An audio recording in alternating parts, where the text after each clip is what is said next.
Call is now being recorded.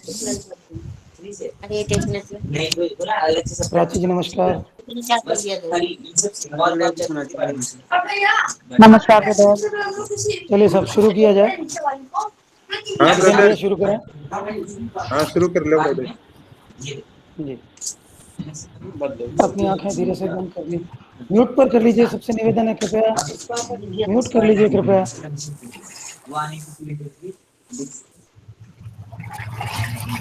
अभी भी चल रहा है कुछ, म्यूट कर लीजिए। आपसे निवेदन है म्यूट कर लीजिए प्लीज। हाँ तो पसीना तो भर गई होगी, कहाँ साफ है?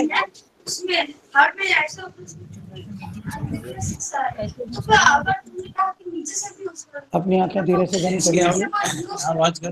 प्लीज म्यूट कर लें सब लोग, निवेदन है आपसे। सेंटरिंग करनी है, बहुत आवाज आ रही है, प्लीज। जी, अपनी आंखें धीरे से बंद कर लीजिए और अपनी सारी बाहरी चेतना को भीतर की ओर ले जाइए।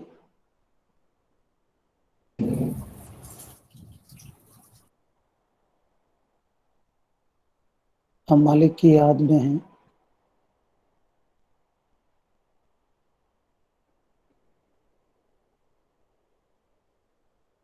हमारा हृदय मालिक के हृदय से जुड़ गया है। We are connected to Master with heart.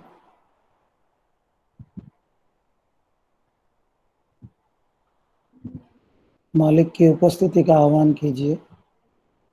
Invoke his presence.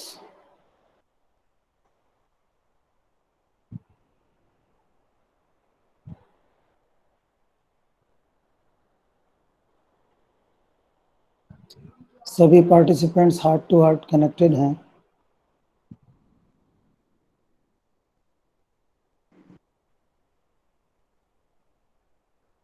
मालिक की उपस्थिति को महसूस कीजिए। Feel his presence.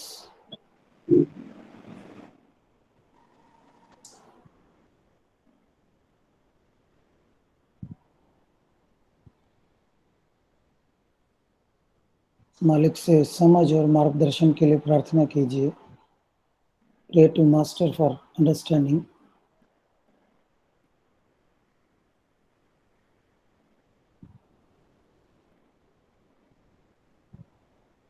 और एक सूक्ष्म सुझाव लीजिए, एक सटल सजेशन, तो जिस काम के लिए हम लोग इकट्ठा हुए हैं,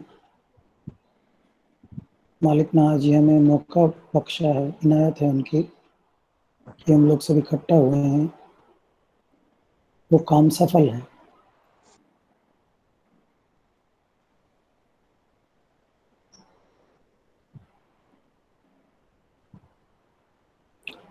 अपनी आंखें धीरे से खोल लीजिए।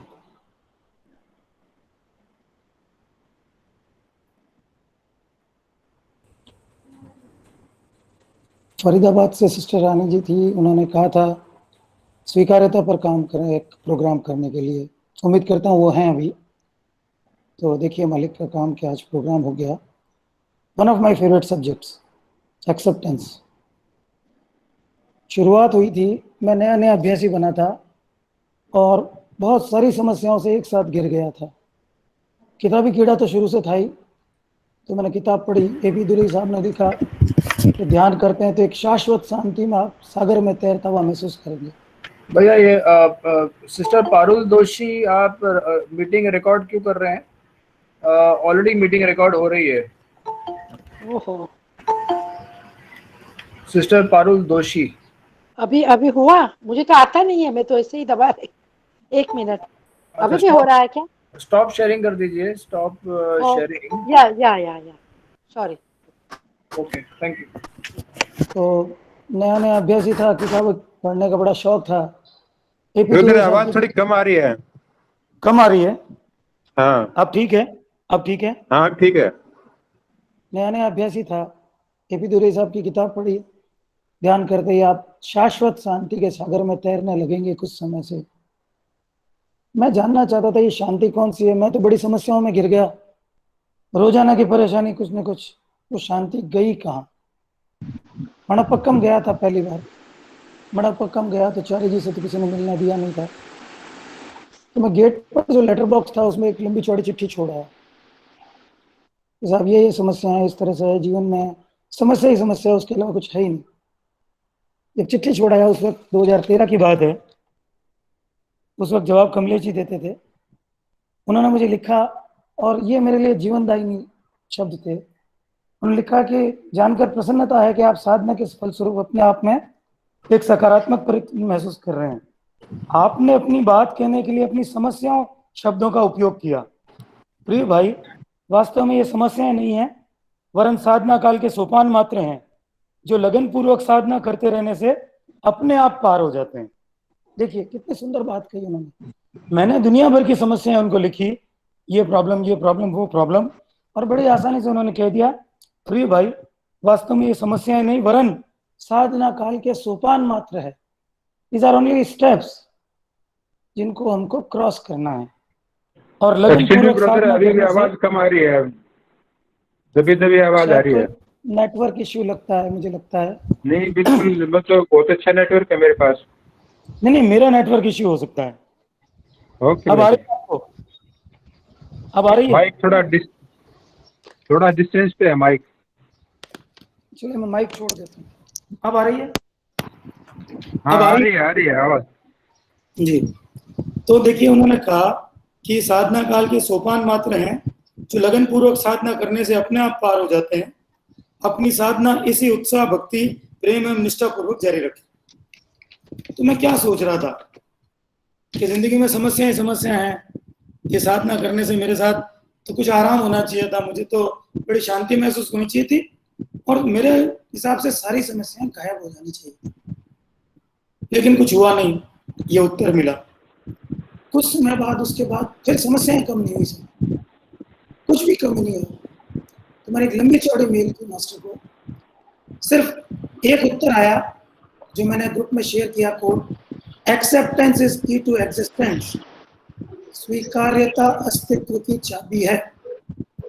उसके बाद मैंने साहब से कभी अपनी प्रॉब्लम शेयर नहीं की, कभी नहीं कहा मुझे कोई प्रॉब्लम नहीं। वो वर्ड्स मेरे लिए इतने मैजिकल रहे, जाने क्या काम हुआ कि उसके बाद मैंने, आज वो दिन है और आज का दिन है, मैंने गोल्डन लेटर्स में उतार लिया वो शब्द, एक्सेप्टेंस इज की टू एग्जिस्टेंस। बस इसी के साथ जीना है। समझ में ये चीज आ गई, ये दूर हो नहीं सकती। फिर तो खैर बहुत चीजें समझ में आ गई जो आपसे शेयर करूंगा। बेसिकली शुरुआत वहां से हुई। तो हम बात करते हैं स्वीकार्यता है क्या। स्वीकार्यता के कई प्रकार होते हैं।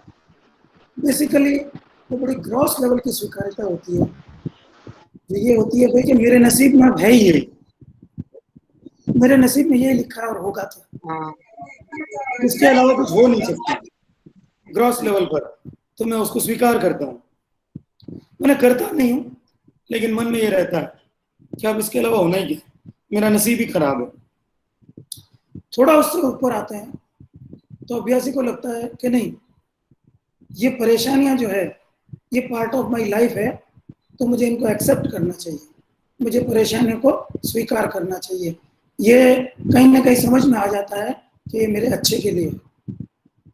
जब उससे आगे हम चलते हैं तो फिर समझ में आता है, जो बाबूजी कहते हैं मैगजीन 5 में हम चर्चा करेंगे अभी, उसके बाद लगता है कि ये मेरे मालिक के गिफ्ट्स हैं, ये जो भी परेशानियां हैं ये मेरे मालिक के उपहार हैं।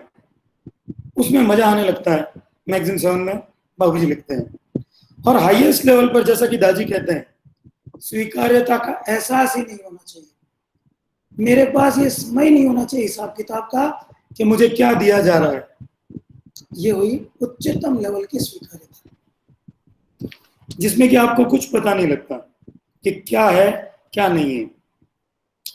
तो सबसे पहले तो आप देखते हैं मैगजीन 7।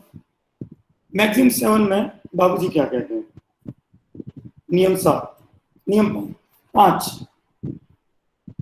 नियम 5 दो पार्ट में है, जैसा कि आप जानते हैं। पहला पार्ट है सदा सच बोलें, इसकी मैं बात भी नहीं करता हूं।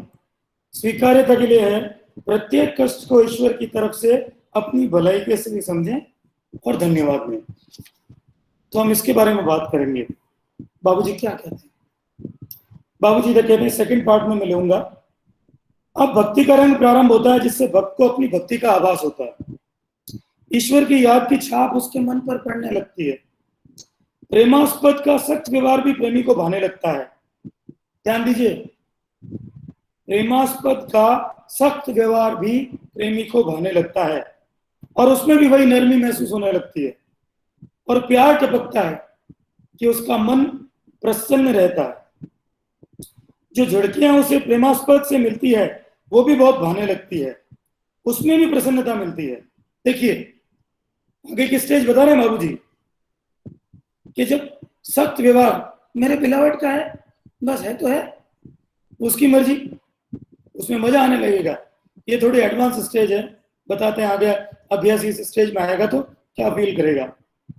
जब आपको स्वीकार्यता आ जाती है, हल्की स्वीकार्यता की जगह आपको उसमें आनंद आने लगता है, तो लिखते हैं जो झिड़कियां उसे प्रेमास्पद से मिलती है, बिलावट से जो झिड़कियां मिल रही है उसे बहुत भाने लगती है।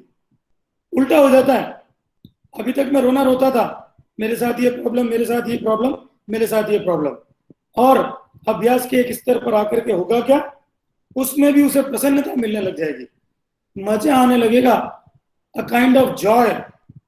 जितनी तकलीफ मिलेगी उसमें उतना मजा आने लगेगा। वो कहते हैं यदि झिड़कियों को विद्वत रूप में ध्यान में लें तो डरावना सा रूप बन जाएगा। लोग इन्हें मुसीबत का नाम दे देते हैं। ये बात है, हमको जो प्रियतम से मिला है उसको मैं मुसीबत का नाम दे देता हूँ। क्षमा चाहूंगा, आज थोड़ा थ्रोट इन्फेक्शन है, ठीक से बोल नहीं पा रहा हूँ। तो कहते हैं ये वस्तु जो स्थूलता की अवस्था में आई वह भी इतनी आसानी से स्वीकार की जाती है, हम उसको बहुत इजीली एक्सेप्ट कर लेते हैं जब ये स्टेज आ जाती है। तो कहते हैं जब ये अवस्था बन जाती है तो जो भाव इसमें सम्मिलित है उसे धन्यवाद की अवस्था कहने थे। हम उल्टे थैंक्स कहने लगते हैं मास्टर को, जो कुछ मुझे मुसीबत मिली है वो मुझे स्वीकार है, और स्वीकार क्या है, ये आपका प्रसाद है, ये आपकी नियमत है। तो कहते हैं अर्थात उसने उस वस्तु का कितने उत्तम तरीके से स्वागत किया, कितने बढ़िया से मैंने वेलकम किया उस परेशानी का, और अब इसी हालत में प्रसन्न है, इसलिए कि ये सब उसकी प्रियतम की ओर से आई हुई। परमात्मा के मार्ग पर विपत्तियों के प्रति क्षोभ व्यक्त न करो, क्योंकि कष्ट उठाए बिना किसी ने भी सुख प्राप्त नहीं किया है। ये ध्यान दीजिएगा, कष्ट उठाए बिना किसी ने भी सुख प्राप्त नहीं किया। तो कहते हैं जब ऐसा कर लेते हैं जो पहले बात की गई, तो क्या होगा, जब हम इसको प्रसन्नता मान लेंगे, एक्सेप्ट कर लेंगे चीजों को, तो क्या होगा। तो कहते हैं इसका परिणाम प्रसन्नता ही प्रसन्नता है, टोटल हैप्पीनेस। जब मैंने एक्सेप्ट कर लिया तो मुझे दुख क्यों होगा, मुझे खुशी होगी। तो कहते हैं आगे बहुत लंबी चौड़ी बात है, मैं ज्यादा नहीं लूंगा इसको। प्रियतम को प्रेमी की झिड़कियां बहुत अच्छी लगने लगती है, उसे जो झिड़कियां मिल रही है अच्छी लगने लगती है और गुदगुदी सी होने लगती है, बड़ा मजा आता है साहब। एडवांस स्टेज पर जब कष्ट आते हैं तो उसमें मजा आने लगता है, जब वो स्वीकार कर लेते हैं तो बड़ा मजा आने लगता है। तो कहते हैं ये जो दायरा बन गया, ये जो दायरा बन गया, तो इस दायरे में आंतरिक शांति का अनुभव होता है, इंटरनल पीस, और तब उसे लगता है कि ये जो बातें उसकी भलाई के लिए आई हुई थी, कष्ट और झिड़कियों के रूप में अभिव्यक्त थी, ये मेरी भलाई के लिए था, ये समझ में आने लगता है धीरे धीरे धीरे। तो क्या होता है, सामान्यतः फिर धन्यवाद निकलता, शुक्रिया निकलता, एक्सेप्टेंस आते ही, शिकायत की बजाय शुक्रिया। पहले जिस चीज की हम शिकायत कर रहे थे, एक्सेप्टेंस आते ही उसका शुक्रिया अदा करने लगते। क्यों? क्योंकि शक्ति मिल जाती है सहनशीलता से अपने आप। जैसे ही हम एक्सेप्ट करेंगे सहनशीलता आएगी और शक्ति मिल जाएगी। मैक्सिमम 5 के लिए फिर ताजी क्या कहते हैं। अभ्यासी बुलेटिन सोमवार 15 जनवरी 2018, यूरोपियन सेमिनार कान्हा शांतिवन, गुरुवार 26 अक्टूबर। वो कहते हैं जब वे तोहफे के रूप में आते हैं, कष्ट की बात कर रहे हैं, जब वे तोहफे के रूप में आते हैं तो वाकई हमारे लिए बेशक कीमती हैं, बेशक कीमती हैं। उन्हें पाकर उल्लासित होकर कोई भी उनके लिए स्वाभाविक रूप से अपनी कृतज्ञता की भावना व्यक्त करना चाहेगा। तो क्या होना चाहिए? Acceptance and gratitude. मालिक ने नेमत दी है मुझे, जो कष्ट दिया है ये उसका प्रसाद है और मुझे उसे एक्सेप्ट करना है। और जब मैं एक्सेप्ट कर लूंगा तो शिकायत की बजाय ग्रेटिट्यूड आने लगेगा। जिस चीज के लिए मैं शिकायत कर रहा था, मेरे बेटे की जॉब, मेरी बेटी की शादी नहीं हो रही है, मेरा बिजनेस नहीं चल रहा है, वट एवर इट में बी, मैं मानूंगा ये मेरे भोग जो है, ये मेरे कष्ट, मेरा भोग है, मेरे संस्कार है। आगे बात करेंगे ये रूट क्या है, दुख तकलीफ कष्ट का रूट क्या है? अपनी रचना, मेरी अपनी बनाई रचना, मेरे अपने बनाए गए संस्कार, पूर्व के सैकड़ों हजारों जन्मों के। एक बार अगर ये चीज समझ में आ गई ठीक से, इट्स माई ओन क्रिएशन, ये मैंने ही रचना की थी, इसीलिए मुझे तकलीफ मिल रही है, तो बड़ा आसान हो जाएगा। लेकिन पहले हम ये समझ जाए, ये जो मुझे तकलीफें मिल रही है ये मेरी खुद की क्रिएशन है, किसी और ने नहीं की है। ईश्वर ने कष्ट नहीं दिया है, मेरे अपने संस्कार जिनका भोग मुझे करना है। मैं अगर इनका भोग नहीं करूंगा तो मुझे अगले जन्म में भोगना पड़ेंगे, तो क्यों नहीं इसी जन्म में भोग लिया जाए? तो आगे दाजी कहते हैं, मैंने ये बात समझने के लिए एक नकारात्मक रवैया अपनाया। अगर हम उन्हें तोहफे के रूप में मानते हैं, लेकिन अगर हम उन्हें तोहफे के रूप में नहीं लेते हैं तो क्या होगा? अगर हम उन्हें श्राप के रूप में, सजा के रूप में लेते हैं तब क्या होता है? हम तनाव में आ जाते हैं। शारीरिक दृष्टि से कहें तो कार्टिसोल का स्तर आसमान छूने लगता है और खून में कार्टिसोल की बढ़ोतरी बहुत ज्यादा तबाही मचाएगी। जैसे प्रतिरक्षा का कम होना, इम्यूनिटी कम होगी और दिल की धड़कन का बढ़ना, बहुत इतना, जिसके कारण एक परेशानी दूसरी की ओर ले जाएगी। सकारात्मक रूप से लेने की बजाय अगर हम चीजों को नकारात्मक रूप में लें तो क्या होगा? तो हमको इनको पॉजिटिव रूप में लेना चाहिए। स्वीकार करने पर क्या होगा? हम सकारात्मक रूप में, पॉजिटिव रूप में उनको लेने लगेंगे। इसलिए आप जानते हैं हमें इल्लत जिल्लत और किल्लत समझाई गई है। आई थिंक सब जानते होंगे इल्लत जिल्लत किल्लत। कोई है जो नहीं जानता है? कोई है? हाँ, मैं नहीं जानता ब्रदर। आप नए अभ्यासी हैं? जी जी, नहीं पुराना अभ्यास है। कितना समय हो गया आपको? लगभग 3 साल। चलिए, कोई खास बात नहीं है। इल्लत जिल्लत किल्लत हमारे लिए बताया गया है। इल्लत का मतलब क्या हुआ? मैं शरीर, मेरा शरीर बहुत ज्यादा स्वस्थ नहीं होना चाहिए, क्योंकि अगर वो बहुत ज्यादा स्वस्थ होगा मैं शरीर की तरफ और ध्यान दूंगा और ईश्वर की तरफ ध्यान नहीं दूंगा। जिल्लत, मेरे चारों तरफ मुझे नकारात्मक शब्द कहने वाले लोग होने चाहिए, मेरे आलोचक, क्योंकि तब मैं प्रोग्रेस कर सकूंगा, अपने ऊपर कार्य करूंगा। और किल्लत, मेरे पास हमेशा जरूरत से कम पैसा रहना चाहिए। अगर ज्यादा पैसा रहेगा तो मैं इसको एंजॉय करूंगा, आध्यात्मिकता की तरफ ध्यान नहीं दूंगा। I hope it's clear. तो सारी परेशानी क्या है? धन्यवाद। दुख क्या है? इल्लत जिल्लत किल्लत। तो इसके प्रति स्वीकार्यता, मैं नहीं कहता, माताजी कहते हैं इसको इनवाइट नहीं करना है, इल्लत जिल्लत किल्लत को हमको इनवाइट नहीं करना है, लेकिन अगर ये आ जाती है तो इसे स्वीकार करना। चौथी प्रॉब्लम नहीं हुई जीवन में? कोई चौथी प्रॉब्लम है? बताइए। शारीरिक कष्ट, मानसिक कष्ट, आर्थिक कष्ट, कोई चौथा कष्ट है क्या? बताइए, है कोई? नहीं है। तो फिर ये जो 3 चीज हमको ठीक से समझा दी है, तो सबसे पहले तो ये समझना पड़ेगा, इट्स माई ओन क्रिएशन, जो भी मुझे मिल रहा है कष्ट। और दूसरी बात, मुझे कहा गया है कि इल्लत जिल्लत किल्लत को स्वीकार करना। अगर मैं ये नहीं करता हूं तो मालिक के काम में कोऑपरेशन नहीं। मालिक मुझसे ये चाहते हैं कि मैं सहयोग करूं, तो मैं अगर सहयोग करूंगा तो मेरी प्रगति हो सकेगी। मैं स्वीकार नहीं करता हूं, मैं ऑलवेज कंप्लेंट करता हूं, मास्टर मेरी बीमार रहती है, मास्टर मेरे ही पैसे की तकलीफ रहती है, मास्टर मैं क्या करूं।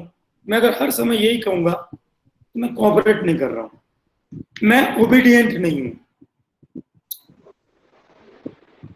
मैं बाधा खड़ी कर रहा हूं मालिक के काम में जो वो मुझ पर करना चाह रहे हैं। तो यहां तक सबको बात समझ में आई? किसी को कोई प्रश्न हो, कोई क्वेरी?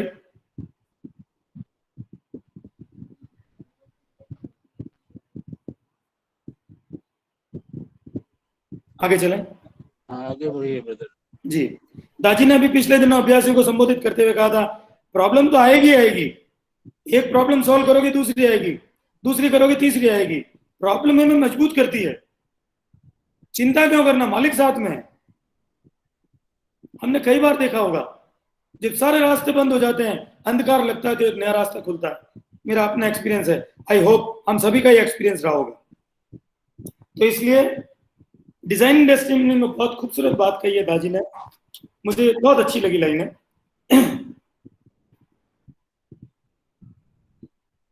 बहुत लंबा है, मैं थोड़ा सा ही पढ़ूंगा। यदि हम कष्टों को स्वीकार करना सीख जाएं तो हम समझ पाएंगे कि उनका उद्देश्य क्या है और वे हमारे लिए क्या कर सकते हैं। जिस क्षण हम संघर्षों से बचते हैं या उन पर प्रतिक्रिया करते हैं तो इन सारे लाभों को खो बैठते हैं। आई रिपीट, जिस क्षण हम संघर्षों से बचते हैं या उन पर प्रतिक्रिया करते हैं तो हम इन सारे लाभों को खो बैठते हैं। देखिए, जैसे ही मैं घबराया, मैंने कहा मालिक प्लीज ये कष्ट दूर करो, खत्म, वो कर देंगे। वो इतने दयावान है, वो कर भी देंगे, आप खुश भी हो जाओगे, मालिक ने मेरी मदद कर दी, मेरा कष्ट दूर कर दिया। हुआ क्या? जो भोग होना था रुक गया। तो हम यहाँ किस लिए हैं? सहज मार्ग में आनंद के लिए नहीं है। माइंडेड, मैंने ग्रुप में भेजा था पहले दिन, अगर आप लोगों ने पढ़ा हो तो, सतत स्मरण ग्रुप, बहुत सारे मेंबर हैं उसमें से। सैक्रिफाइस ऑफ प्लेजर, ये क्या है? आनंद का त्याग। और हम आनंद के पीछे घूमते हैं कि मेरी कुछ समस्याएं कम हो जाए। तो आई रिपीट, जिस क्षण हम संघर्षों से बचते हैं या उन पर प्रतिक्रिया करते हैं तो इन सारे लाभों को खो बैठते हैं। यदि हम कठिनाइयों का सामना शांति से, शांत हृदय से, निर्भीक हृदय से और बहुत सारे साहस से करें तो और भी मजबूत बनकर उभरेंगे। क्या होगा? मजबूत बनेंगे। और यदि हम उन्हें स्वीकार नहीं करते हैं तो कुछ भी नहीं सीखेंगे। अगर मुझ में एक्सेप्टेंस नहीं है तो फिर मैं कुछ भी नहीं सीखूंगा, क्योंकि कष्ट तो मुझे सिखाने के लिए आए हैं, मुझे मजबूत करने के लिए आए हैं। लोहा किस में तपता है? आग में। सोना किस में गलता है? आग में। तो कहते हैं यदि सिर्फ हम स्वीकार कर लें तो मनुष्य ही बने रहेंगे। और आगे की बात करते हैं, देखिए दादी उससे भी, यदि हम सिर्फ स्वीकार कर लें तो मनुष्य ही बने रहेंगे। अपनी नियति को वास्तविक रूप में रूपांतरित करने के लिए स्वीकार्यता से कुछ अधिक करने की आवश्यकता है, मतलब more than acceptance. If I want to convert my destiny, तो मुझे स्वीकार्यता से कुछ आगे करना है। क्या करना है? हमें सभी परिस्थितियों को प्रसन्नता और उत्साह के साथ स्वीकार करने की जरूरत है। उसके बाद जो प्रकट होगा उसकी खूबसूरती अलग होगी। मैं आपको विश्वास दिलाता हूं, एक बार हम परिस्थितियों को स्वीकार करें प्रसन्नता से, फिर देखिए क्या मजा आता है। ये तभी तक प्रॉब्लम्स रहेगी जब तक हम उनका रोना रोते रहेंगे। एक बार स्वीकार कर लिया, फिर देखिए क्या मजा आता है। प्रॉब्लम्स वही रहेगी, आपको परेशान नहीं करेगी। मैं नहीं कहता प्रॉब्लम दूर हो जाएगी, लेकिन आपको इफेक्ट ही नहीं करेगी। तो मुझे चाहिए क्या? मुझे तो यही चाहिए कि वो परेशान नहीं करे मुझे। प्रॉब्लम दूर होने से मुझे मतलब थोड़ी है। मुझे ये चाहिए कि जो प्रॉब्लम है वो मुझे इफेक्ट न करे। In every case, in any circumstances, मैं बैलेंस्ड रहूं, बस वो हो जाएगा। जो ही मैं एक्सेप्ट करूंगा, देखिए मैजिक होता ही होता है। ये तभी तक है जब तक मैं एक्सेप्ट नहीं करता। तो कहते हैं ये बहुत इंपॉर्टेंट है, ध्यान से सुनिए। इसके लिए साहस और आत्मविश्वास की जरूरत होगी। सहज मार्ग की यात्रा में सबसे बड़ी जरूरत जो है साहस, आत्मविश्वास, धैर्य, पेशेंस, एटमॉस्फेयर। कुछ भी हो जाए मेरे साथ, कंफर्ट में। बाबूजी कहते थे मुझे शेर चाहिए, बकरी नहीं चाहिए। शेर चाहिए, बकरी नहीं चाहिए। वो कहते हैं यदि आपको अपने ऊपर पर्याप्त विश्वास नहीं है तो अपने गाइड पर विश्वास करें, वे आपको इन सबसे उबार लेंगे और फिर आप विजेता की तरह उभरेंगे। देखिए कितनी बड़ी गारंटी दी है। सुनिए वापस, यदि आपको अपने ऊपर पर्याप्त विश्वास नहीं है तो अपने गाइड पर विश्वास करें कि वे आपको इन सबसे उबार लेंगे और आप एक विजेता की तरह उभरेंगे। कितनी बड़ी गारंटी दी है हमारे मालिक ने, सोचिए। कोई बात नहीं, आप कमजोर, आप घबरा रहे हैं, आपको अपने पर विश्वास नहीं है, ओके, मुझ पर विश्वास कीजिए। और हम क्या करते हैं, हमको विश्वास ही नहीं है कि मालिक क्या कर देंगे। मन में डाउट है। बाबूजी महाराज कहते थे doubt is poison. Subconscious mind में विश्वास नहीं है कि मालिक ऐसा कर देंगे। कहीं ना कहीं है, क्या पता मालिक सुनेंगे या नहीं सुनेंगे, क्या पता उन तक मेरी बात पहुंचेगी या नहीं पहुंचेगी, इतने सारे लोग हैं उनके पास। सबकॉन्शियस माइंड में ये सब चलता रहता है। मुझे विश्वास होना चाहिए। ये गारंटी देने वाले ऐसे गुरु कहां मिलेंगे, ऐसे महान गुरु जो कहते हैं यदि आपको अपने ऊपर पर्याप्त विश्वास नहीं है, अपने गाइड पर विश्वास करें, वे आपको इन सबसे उबार लेंगे। कितनी मजेदार बात है, गारंटी है। यहां तक आगे कहा है, यहां तक कि आप सांसारिक पैमाने पर असफल हो जाएं तो भी जीवन की परीक्षा में सफल कहलाएंगे। लोग कहेंगे बेवकूफ है, कोई बात नहीं, क्योंकि जनता में इमेज अलग होती है। जनता में इमेज है सफलता, धन, होशियारी, कपट, वहां सब ये मानदंड है, पैरामीटर्स।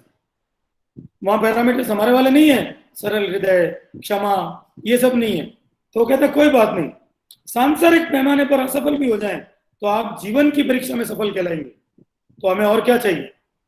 अगर मैं जीवन की परीक्षा में सफल हो जाऊं, मुझे क्या मतलब संसार में क्या कहते हैं लोग। हम तो संसार की चिंता करते हैं। प्रॉब्लम ये है लोग क्या कहेंगे। Forget about people. यदि आप जीवन का सामना उसके उसी रूप में करें और एक मुस्कान के साथ आगे बढ़ जाएं तो अपनी स्वयं नियति का निर्माण कर पाएंगे। हम सभी कठिन परीक्षा और मुश्किलों से होकर गुजरते हैं, इसमें कोई भी अपवाद नहीं है। परंतु प्रसन्नता पूर्वक की गई, स्वीकार की गई कठिनाइयां आध्यात्मिक परिणाम देगी। देखिए spiritual result, they are not talking about, is not talking about material result. ये जो कठिनाई की जो स्वीकार्यता है ये आध्यात्मिक परिणाम देगी। हम क्या करते हैं, हम लोग मटेरियल परिणाम चाहते हैं। समस्या ये है, हर चीज का जो हमें वैल्यू जो करते हैं या जो उसका पैरामीटर्स हमारे पास है वो मटेरियल है, जबकि यहां होनी चाहिए स्पिरिचुअल पैरामीटर्स कि मैंने चीजों को एक्सेप्ट कर लिया, मुझे कितनी शांति मिली है। प्रॉब्लम्स वही है, लेकिन मुझे कितना मजा आ गया, अब ये चीजें मुझे परेशान नहीं करती। ये आध्यात्मिक अचीवमेंट है। तो कहते हैं एक तरह से हम कह सकते हैं कि महारथ का अर्थ जीवन में कई चीजों पर विजय प्राप्त करना है। किन चीजों पर? देखिए, दर्द पर विजय, खुशी पर विजय, कठिनाइयों पर विजय, हर चीज पर विजय पा लेना। आपको दर्द इफेक्ट नहीं करे, दर्द वहां है, आपको असर नहीं कर रहा है। दर्द, खुशी, कठिनाई, आपने सब पर विजय हासिल कर ली। हर परिस्थिति में हमारे साथ है। यदि हमें आगे जाना है तो स्वीकार्यता से आगे बढ़कर सहर्ष स्वीकार्यता पर पहुंचना पड़ेगा। दो शब्द है देखिए, स्वीकार्यता और सहर्ष स्वीकार्यता, जो मैंने शुरू में बात की थी। एक्सेप्टेंस विद प्लेजर, ये नहीं क्या करूं, मेरे साथ तो ऐसा ही है, मेरा तो जीवन ही ऐसा ही है, मेरे साथ तो कुछ अच्छा हो ही नहीं सकता, ये सब क्या है? Forget these things. खुशी से स्वीकार करना, ये समस्या है ही नहीं। मेरे मालिक की गिफ्ट है, वो जिनको बहुत प्यार करते हैं उन्हीं को देते हैं, हर एक को देते ही नहीं है। बड़ी खुश जिंदगी निकलती है बाकी लोगों की, आप देखते होंगे, बड़ी अच्छी लाइफ निकल रही है, घर में शांति है, खूब मजा है, कोई प्रॉब्लम नहीं है। ये क्या है? स्पिरिचुअल प्रोग्रेस के लिए तो इंटीग्रल पार्ट है ये समस्याएं, उसके बिना हो ही नहीं सकती। अगर किसी के जीवन में समस्या नहीं है, आध्यात्मिक प्रगति नहीं। तो मैं क्या चाहता हूं, पहले मैं सोचूं, मैं यहां किस लिए हूं सहज मार्ग में? आनंद के लिए हूं, मजे करने के लिए हूं, या मैं आध्यात्मिक प्रगति के लिए हूं? अगर मैं आध्यात्मिक प्रगति के लिए हूं तो मुझे सहर्ष स्वीकार करना है जो कुछ है। आगे दाजी कहते हैं, जब हम बेहतर पलों की उम्मीद करते हैं तो कभी भी खुश नहीं रह सकते। हम सदैव क्या करेंगे? खुशी खोजेंगे, हैप्पीनेस हैप्पीनेस एंड हैप्पीनेस, जो कि मिलती नहीं है। साहब खुशी बाहर है ही नहीं, सारी खुशी अंदर ही अंदर है। बात करेंगे लाला जी महाराज की, जब एक दिन चैप्टर लेंगे लाला जी महाराज संपूर्ण कृतियां भाग 2, तो सब कुछ तो अंदर है, बाहर थोड़ी है। We are seeking peace outside, we are seeking happiness outside, जो कि सब अंदर है। तो हम एक बार अंदर जुड़ गए स्वीकार्यता के साथ, देखिए क्या मजा आता है। तो कहते हैं जब हम बेहतर पलों की उम्मीद करते रहते हैं तो कभी खुश नहीं रह सकते, और जब हम स्वीकार करने का प्रयास करते हैं और न सिर्फ इस संसार के साथ शांति स्थापित कर लेते हैं, स्वयं के साथ भी शांति स्थापित कर लेते, पीस, टोटल पीस, तब अपने जीवन पर महारत हासिल कर लेते हैं। तब हम जीवन में किसी भी परिस्थिति से आत्मविश्वास पूर्वक अपने में या अन्य किसी भी तरह की छापे बनाए बिना सफलतापूर्वक बाहर निकल जाएंगे। हमारा अस्तित्व अब हलचल पैदा नहीं करता। यदि इसका कोई प्रभाव होता भी है तो सिर्फ यह कि अब यह पवित्रता और प्रेम की तरंगें प्रसारित करता है। एक बार एक्सेप्ट कर लिया, क्या वाइब्रेशन निकलेगी? Only pure vibration filled with love. तो कहते हैं आध्यात्मिकता में और जीवन में हम अज्ञात की ओर बढ़ रहे हैं। हम अगले चरण के लिए कैसे कोई अपेक्षा रख सकते हैं? हम क्यों सोचते हैं खुशी मिल जाएगी? हर बार सोचते हैं आज नहीं तो कल मिल जाएगी, कल नहीं तो परसों मिल जाएगी। हम ये क्यों अपेक्षा करें कि खुशी मिल जाएगी? हम ऐसा नहीं कर सकते। जब अपेक्षाएं समाप्त हो जाती है और हम सारी बातों को पूरी तरह स्वीकार कर लेते हैं और हमारा हृदय संतुष्ट होता है। हार्ट कब सेटिस्फाई होगा? जब हम एक्सेप्ट कर लेंगे। मेरे लिए इसमें बहुत बड़े मैसेज 2 थे, जो मैंने एक तो ऊपर आपको पहले बताया कि अपने ऊपर विश्वास नहीं हो तो गाइड पर विश्वास करें। दूसरी बात बताई कि अगर बेहतर पल की उम्मीद करते हैं तो खुश नहीं रह सकते, रहेंगे नहीं जब तक हम कृतज्ञता से स्वीकार नहीं कर लें, प्रसन्नता से स्वीकार नहीं कर लें। सिर्फ स्वीकार नहीं, प्रसन्नता से स्वीकार। कोई 2 लोग कुछ पूछना चाहते हैं, रेज हैंड से कोई है?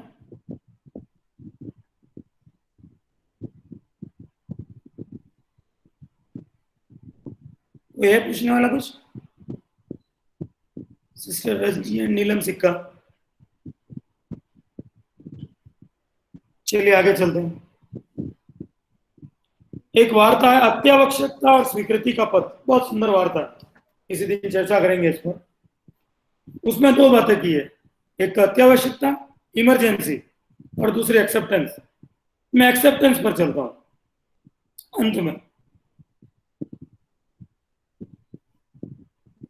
तो कहते हैं जीवन में जब मुसीबतें और आपत्तियों का सामना हो, उनसे बचने की बजाय यदि हम उनमें से होकर गुजर जाएं तब कीमती वक्त बच जाएगा।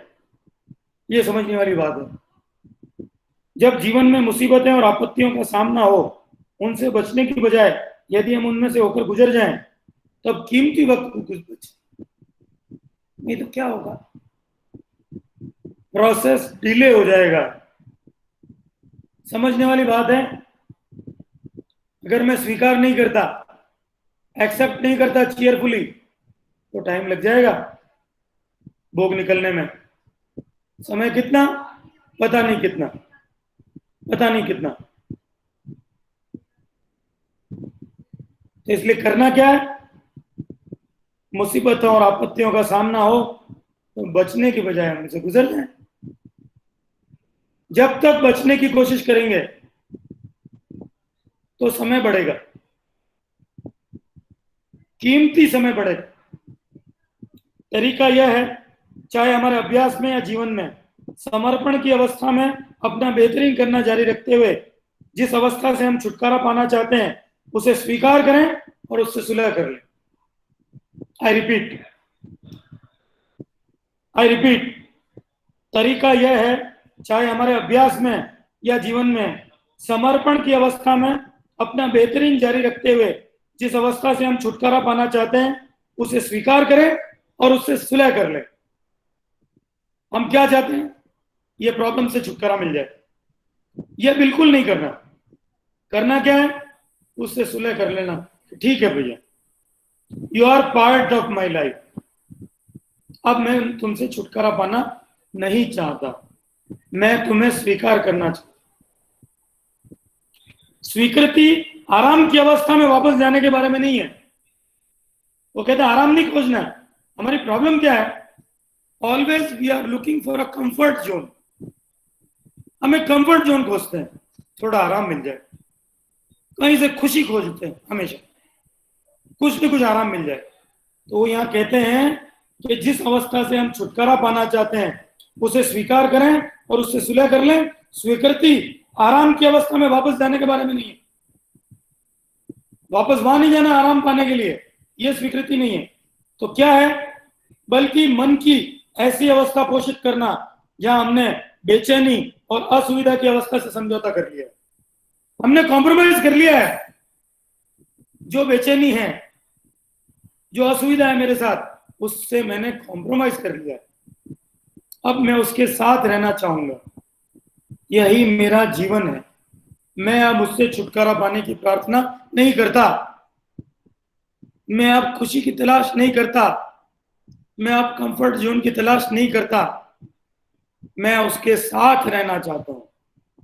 इस भाव के साथ हम बाबूजी के शब्दों को याद कर पाए और जान लें कि अंत किसी भी वक्त आ सकता है।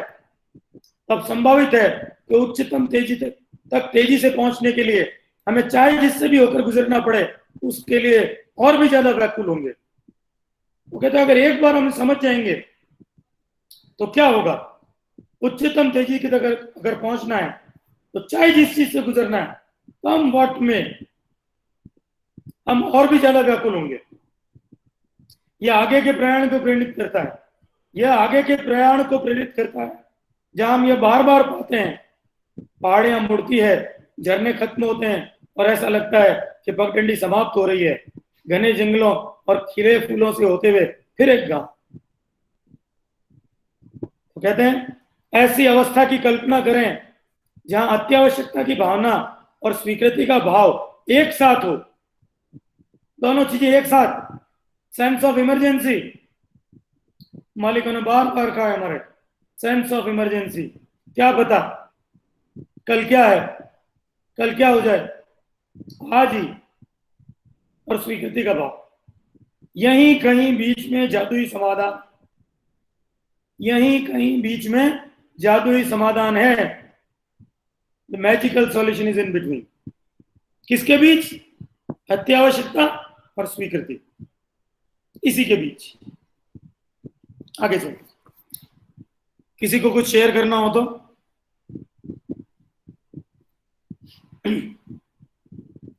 चलें आगे। संपूर्ण कृतियां भाग 2, स्पष्टीकरण। एक पत्र के उत्तर में बाबूजी कहते हैं ये कंप्लीट वर्ष रामचंद्र सबको पढ़नी चाहिए, हमारी अपनी कंडीशंस रिफ्लेक्ट होंगी।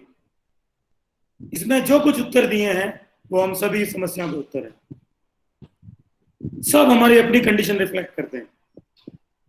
तो कहते हैं किसी ने लिखा होगा, उसके उत्तर में लिखते हैं आपने मुझे लिखा कि जब आपके पास पैसों की कमी होती है तो आप चिंतित हो उठते हैं।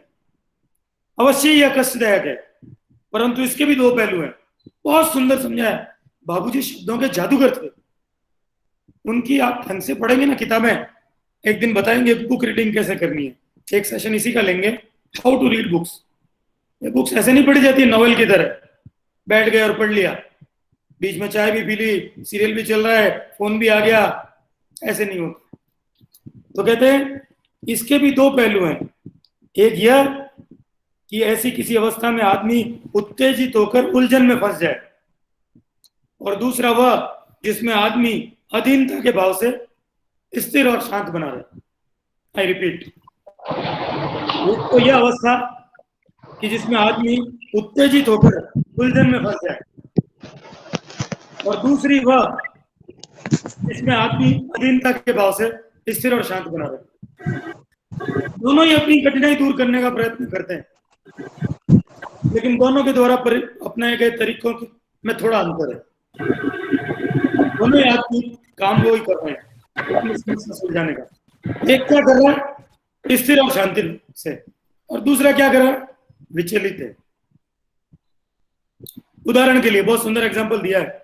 एक रोगी को लें जिसकी दो सेवक सेवा कर रहे हैं, एक दो अलग अलग नर्स की बात करते हैं, समय पर खाना दवाई लाकर देते हैं, उसकी सुविधा असुविधा का ध्यान रखते हैं नर्स रोगी की। परंतु उनमें से एक क्या करता है, एक तो मालिक की गंभीर बीमारी से चिंतित और परेशान है, एक नर्स क्या है चिंतित और परेशान है, और दूसरी क्या है बिल्कुल शांत और स्थिर है। दोनों नर्स है, दोनों अपना काम कर रही है, लेकिन दोनों के एटीट्यूड में अंतर है। तो कहते हैं आप ही बताइए इन दोनों में से मालिक की अच्छी सेवा कौन कर पा रहा है। हालांकि दोनों ही प्रेम और ईमानदारी से सेवा कर रहे हैं। आपको भी गृहस्थी की परेशानियों से ऐसा ही बर्ताव करना होगा। मुझे बहुत प्रेरणादायक रहा ये जो मैंने पढ़ा। आपको भी अपनी गृहस्थी की परेशानियों से ऐसा ही बर्ताव करना होगा।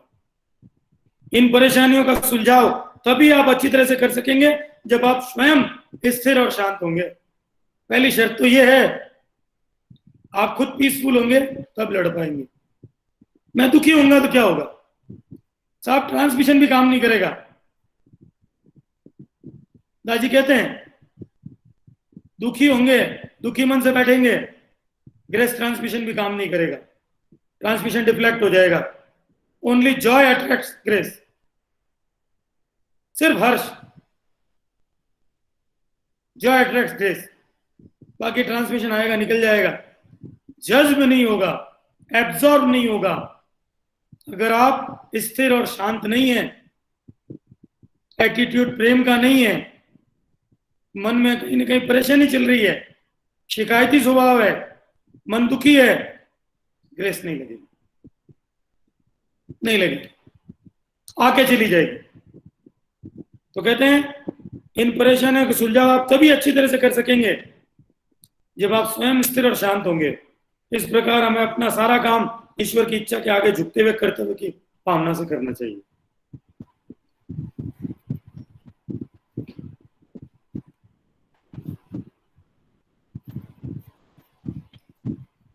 संपूर्ण कृतियां भाग 3। ये दाजी बार बार चर्चा करते हैं। सूरत में बाबूजी महाराज के 83वें जन्म दिवस पर समारोह की संध्या पर दिया गया संदेश। इसका नाम है देहधारी को दुख ही दुख है। अभी एक विस्पर परसों ही आया था, जन्म की पहली चीख के साथ ही समस्याएं शुरू हो जाती है। बच्चा जन्म लेता है, पहली चीख उसकी होती है और समस्या शुरू। ये नहीं है बाद में होगी, ये अभी 3 दिन पहले आया। तो कहते हैं इस संदेश में मानव शरीरधारियों के लिए चारों ओर दुख ही दुख है, फिर भी शरीर से हमें इतना लगाव है कि इसका मोह अंत तक नहीं छूटता, यहां तक कि हम फिर से जन्म लेना चाहते हैं। 30 अप्रैल 1982 का संदेश है। फिर कभी इसको विस्तृत रूप में पढ़ेंगे। इसमें बताया है सतत स्मरण तरीका है, इस सब चीज से बचने का क्या है, इस स्टेट में रहने का तरीका। लंबे टॉक है, फिर लेंगे बाद में कभी।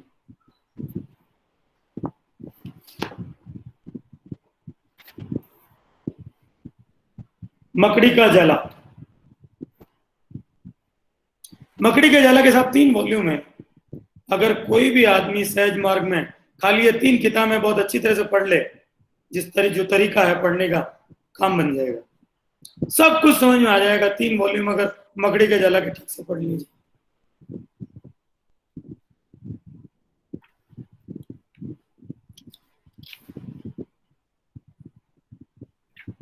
तो कहते हैं आपका यह अनुभव कि दुख और तकलीफें आंतरिक अवरोध हटा देती है, ये सही है। किसी ने एक्सपीरियंस किया कि साहब ये दुख और तकलीफें आई तो मेरे तो ऑब्स्टिकल निकल गए, ये होता है, सफाई होती है। कहते यही कारण है कि मानवीय अस्तित्व के प्रारंभ से संत स्वतः ही दुखों की मांग करते रहे। संत जितने भी हुए उन्होंने दुखों से बचना नहीं चाहा, उन्होंने दुखों की मांग की। दुखों को धैर्यपूर्वक सहन करके हृदय के चारों ओर हमारे द्वारा बनाई गई ऊंची ऊंची दीवारें और तमाम अवरोध जब तक तोड़ न दिए जाएं और मालिक द्वारा मलबा हटा न दिया जाए तब तक हृदय तक पहुंचा ही नहीं जा सकता। आई रिपीट, दुखों को धैर्यपूर्वक सहन करके, नंबर 1 धैर्यपूर्वक, रोते रोते नहीं, धैर्यपूर्वक हृदय के चारों ओर हमारे ही द्वारा बनाई गई ऊंची ऊंची दीवारें और तमाम अवरोध जब तक तोड़ न दिए जाते, ये जब तक जो अवरोध तकलीफों से भोग से टूटेंगे और ये मलबा मालिक द्वारा हटा न दिया जाए तब तक हृदय तक नहीं पहुंचा जाएगा। हार्ट मेल्ट होने के लिए पेन जरूरी है, जिस पेन से हम लोग बचना चाहते हैं, जिससे बचने के लिए हम कंफर्ट जोन ढूंढते हैं, सुख की तलाश में लगे हैं, तो हृदय तक पहुंचेंगे ही नहीं। अगर मैं सिर्फ और सिर्फ सुख खोजूंगा, दुखों से बचना चाहूंगा, मुझे करना क्या है सहज मार्ग में? जो कुछ मलबा मेरे इर्द गिर्द है वही तो निकालना है। तो इफ आई एम ऑनेस्ट कि भी मुझे ऐसा करना है तो मुझे सहन करना होगा, मुझे स्वीकार करना होगा, नहीं तो मैं अपना उद्देश्य प्राप्त नहीं कर सकता, नहीं तो मैं सक्सेस नहीं हो सकता। मैं यहां किस लिए हूं? कल मैंने मैसेज में डाला था ग्रुप में कि बैठते आत्मचिंतन करें, पूर्व तैयारी। पता नहीं कितने लोगों ने आत्मचिंतन किया, अभी बात करेंगे थोड़ी देर बाद किसने किया, क्या निकल के आया। आगे कहते हैं किसी के जवाब में, मुझे जानकर दुख हुआ कि एक छोटी सी दुर्घटना से आपकी कलाई टूट गई। मालिक की कृपा है कि आप ठीक हैं, लेकिन इससे भी संतोषजनक बात यह है कि इस घटना ने मालिक के आप में विश्वास को और दृढ़ता दी। देखिए ये एक मैजिक होता है, अगर मैं स्वीकार कर लेता हूं मेरा फेथ बढ़ता जाता है। गारंटी, आई कैन गारंटी, जितनी जितनी प्रोपोर्शन में हम स्वीकार करेंगे उतना उतना मालिक में विश्वास बढ़ता जाएगा, उतना उतना। एक दिन मेरा फ्रैक्चर हो गया था पांव में और मैं बैडमिंटन रहा था और मुझे मालूम पड़ा कि ये फ्रैक्चर मेरा किस लिए हुआ, क्या होना था। मैंने मास्टर से शेयर किया, उनको अच्छा लगा। इधर मैं बिस्तर में फ्रैक्चर में था, मेरी वाइफ कुछ सामान लेने गई और दुकान पर हल्का सा उसका पांव स्लिप हुआ, वो भी फ्रैक्चर हो गया उसको भी। हम दोनों एक साथ बिस्तर में लेटे हुए, कोई संभालने वाला नहीं, परिवारजन कोई नहीं, ज्यादा कुछ नहीं, कोई प्रॉब्लम नहीं हुई। महीना बिस्तर में पड़े रहे और ठीक ठाक समय निकल गया। मैंने मालिक से शेयर किया, मुझे पता लगा भाई ये सब हुआ क्यों, इसके पीछे रीजन क्या था। क्या रीजन है? सिंपल है, जो भोग निकलना है कुछ ना कुछ तो मेरे साथ होगा। मैं चाहूंगा इधर से नहीं होगा, फिजिकल नहीं होगा, फाइनेंशियल हो जाएगा, ब्लो तो आएगा ही आएगा, भोग तो आएगा ही आएगा किसी न किसी रूप में। मैं चाहूं या ना चाहूं, अगर मैं चाहता हूं कि मेरी प्रोग्रेस हो, अगर मैं सिंसियर हूं, तो भोग तो मुझे करना ही पड़ेगा। और मालिक की इतनी मदद रहती है, मैं आपको प्रैक्टिकली बता रहा हूँ, हस्बैंड वाइफ दोनों फ्रैक्चर में, पाँव में, बच्चे भी पास में नहीं, समय निकल गया, ठीक ठाक निकल गया। मालिक की मदद सदैव रहती है। लेकिन क्या हम अपने में इतना बिजी हो जाते हैं कि उस तरीके से पुकारते ही नहीं।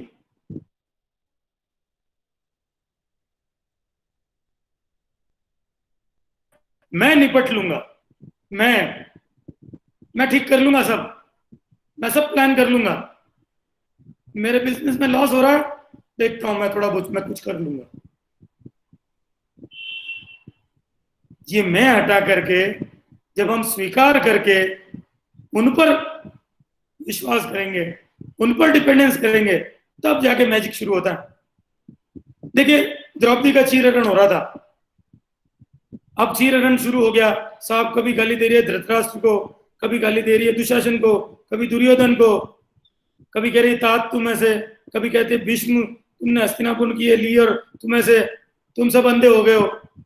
अंत में जाकर के एकदम अंत में लगा कि कुछ नहीं होगा, तो उसने कृष्ण को पुकारा, कृष्ण हाजिर हुए, उसने उलाना दिया, कृष्ण कहाँ थे? कृष्ण ने कहा मैं तो बाहर ही खड़ा था, you are too busy with yourself, तुमने मुझे पुकारा ही नहीं, भाई तुम तो अपने आप में बिजी थी, तुमने मुझे पुकारा और मैं आ गया। ये मैजिक है। हाँ रजनी जी कुछ कहना चाहती हैं? रजनी जी हैंड रेज किया आपने, ओके। तो कहते हैं मेरे मालिक कहा करते थे श्रद्धा ही सब कुछ है। जब स्थितियां बिल्कुल निराशाजनक हो, हर चीज अंधकारमय और भयंकर हो और सब कुछ एकदम निरर्थक लगने लगे, तो वे कहा करते थे जब प्रकृति एक द्वार बंद करती है तो दूसरा खोल देती है। हमें इन बातों को याद रखना चाहिए और जीवन का सामना न केवल हिम्मत से करना चाहिए जो जानवर भी कर लेते हैं, बल्कि श्रद्धा से करना चाहिए जो आवश्यक रूप से मानवीय और विशेष रूप से एक आध्यात्मिक गुण है। लाख रुपए की बात कही है कि हिम्मत से तो जानवर भी सामना कर लेते हैं। अब मैं शर्म से कट जाऊं अंदर, मैं कई बार जब प्रॉब्लम आती है और जिस लेवल की अगर बढ़ जाती है, मैं भी कई बार विचलित होता हूं, तो मुझे ये लाइन याद आती है, मेरे मालिक कह रहे हैं कि सामना हिम्मत से तो जानवर भी कर लेते हैं, तुम तो इंसान हो, तो इंसान को कैसे करना चाहिए? श्रद्धा से, हिम्मत से नहीं, खाली श्रद्धा से, जो कि आवश्यक रूप से मानवीय और विशेष रूप से आध्यात्मिक गुण है।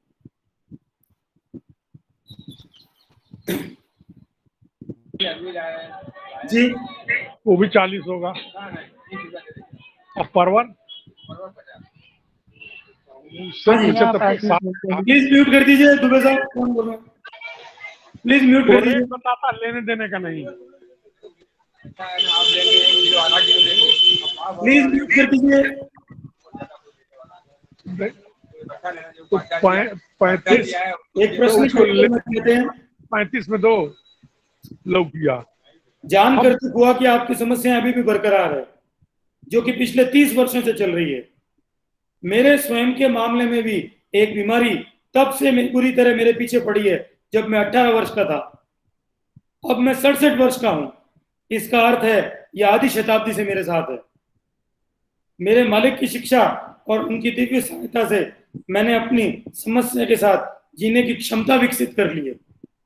मेरे विचार से यह समाधान बेहतर है बनिस्पत इसके कि आप अपनी बीमारी से हताश हो। स्वीकार कर लीजिए, मेरे साथ है। एक मजाक की बात है, चारी जी एक बार बाबूजी के पास गए थे, जब बहुत प्रोग्रेस हो गई तो एक दिन बाबूजी से पूछा, बाबूजी ने, क्या भाई बहुत सब कुछ तुमने प्राप्त कर लिया, कोई इच्छा बाकी है? चारी जी मुस्कुराए और बोले, Babuji I want to lose some weight, मुझे कुछ वजन कम करना है।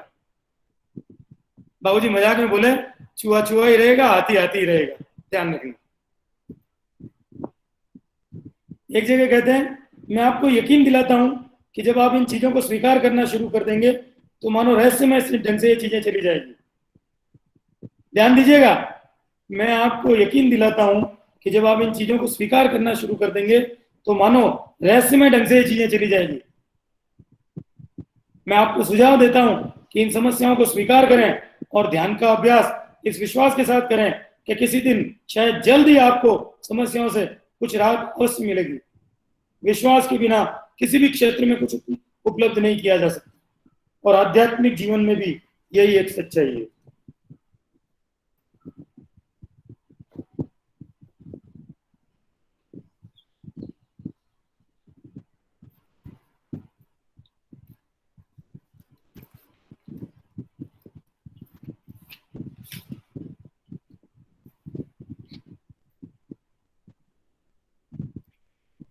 एक जगह कहते हैं चारी जी, अपने विषय में चिंता केवल हमारे मन की शांति को खत्म करती है और साथ ही मनोवैज्ञानिक रूप से हमारे दुख दर्दों को बढ़ा देती है। बिल्कुल उल्टा हो जाता है। कष्ट हमारे संस्कारों को किस प्रकार से कम कर देता है? उत्तर बड़ा सरल है। मेरे मालिक इस प्रकार संस्कार को कटने को भोग कहा करते थे, जिसका अर्थ केवल यह है कि पूर्व के विचारों और कार्यों ने जो प्रभाव बना दिए, उन प्रभावों को भोग समाप्त कर देगा। कल्पना कीजिए, एक तालाब है जिसका पानी बहुत समय से निश्चल रहने के कारण बिल्कुल साफ दिखता है। यदि एक बांस उसके तल में डालकर हिलाएं तो उसके तल में पड़ी सारी सूखी पत्तियां और गंदगी हिल जाएगी, कुछ गैसें निकलेगी, पानी गंदा हो जाएगा, परिणाम स्वरूप कुछ बदबू भी आएगी। यही भोग है। और जैसा कि संसार भर के अभ्यासियों की आम धारणा है, भोग केवल दुख और तकलीफों का प्रभाव ही नहीं है, बल्कि सुख और आराम भी पुराने संस्कारों का भोग है। निकलेगा, जितने संस्कार निकलेंगे अंदर से, भोग आएंगे बाहर और दुख और तकलीफ आएगी। इसलिए वो कहते हैं स्वीकार कर लेना ही मर्म है तथा आध्यात्मिकता में समर्पण का असली मतलब ही यही। सरेंडर क्या है? एक्सेप्टेंस। मैक्सिम 5 अगर हम फॉलो करते हैं तो ये समर्पण की निशानी है। नियम 5 तो कहते हैं इसका अर्थ यह है, जीवन की राह में जो कुछ भी मिला उसे इस पूर्ण विश्वास के साथ स्वीकार करना कि हमें वही वापस मिल रहा है जो अतीत में हमने संस्कारों के बैंक में जमा कर दिया था। ये हमारी डिपॉजिट है, हमारी अपनी फिक्स डिपॉजिट है जो मिल रही है, जो हमने पूर्व के जन्म में जमा किया था। और इस तथ्य को स्वीकार करना कि उसके लिए हम ही जिम्मेवार हैं और यह सब अपने भविष्य के विकास के लिए खुद ही हमारे द्वारा रखी गई नींव के रूप में हमारी भलाई के लिए हुए। हमने ही फाउंडेशन रखी है ये भोग की, संस्कारों की। समर्पण का असली मतलब और गहरी सार्थकता यही है। आगे कहते हैं मैं समझ नहीं पाया आप निराश क्यों और किससे हैं। आमतौर पर निराशा खुद अपने से ही होती है, लेकिन अहम इस बात को स्वीकार करने को तैयार नहीं होता और निराशा दूसरे व्यक्तियों पर और वस्तुओं पर डाल दी जाती है। ये सारी परेशानी की जड़ क्या है? 11th और 12th मैक्सिम कुछ लोगों ने सुने होंगे। क्या है 11th मैक्सिम? क्या कहता है? Blame thy self not others. अपने आप को दोषी समझो, दूसरों को नहीं। सॉरी 11th मैक्सिम 11 और 12 मैक्सिम 11 कहता है एक्सपेक्ट नॉट। उम्मीद न करें किसी से, नहीं तो आप निराश होंगे।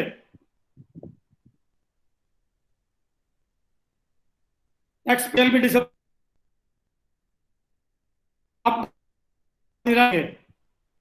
और उसूल 12 ब्लेम दाइसेल्फ नॉट अदर्स। अपने आप को ब्लेम करें। तो अगर हम ये दो चीज पालन कर लें बहुत हो जाएगा। मुश्किल है,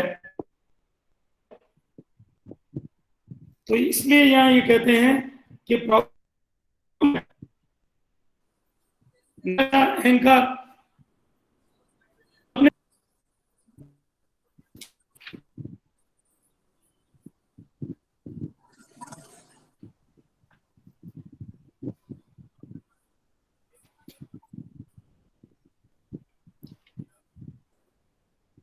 एक बहुत सुंदर चीज सुनिए चारी जी की।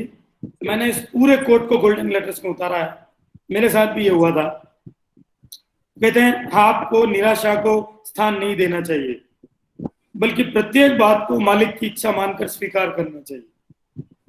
मैं जानता हूं ये बहुत ही कठिन है, क्योंकि और किसी से भी ज्यादा मैंने भी अपने समय में विद्रोह किया था। सुनिए कितना ऑनेस्टली एक्सेप्ट करते हैं मास्टर, क्योंकि और किसी से भी ज्यादा मैंने भी अपने समय में विद्रोह किया था। लेकिन मैं आपको बताऊं ये किसी काम का नहीं है। ये हम जो विद्रोह करते हैं एक्सेप्ट करना चाहिए चीयरफुली और नहीं करते हैं। और आगे बहुत सुंदर एग्जांपल दिया है। घोड़े की पीठ पर जब एक कुशल घुड़सवार होता है तो जितना ज्यादा वो बिगड़ता है उतना ही ज्यादा अपने मुंह में लगाम से चोट महसूस करेगा और शायद पीठ पर बैठे सवार बूटों की चोट कोख में भी। आई रिपीट, घोड़े की पीठ पर जब एक बिगड़ता उतना ही ज्यादा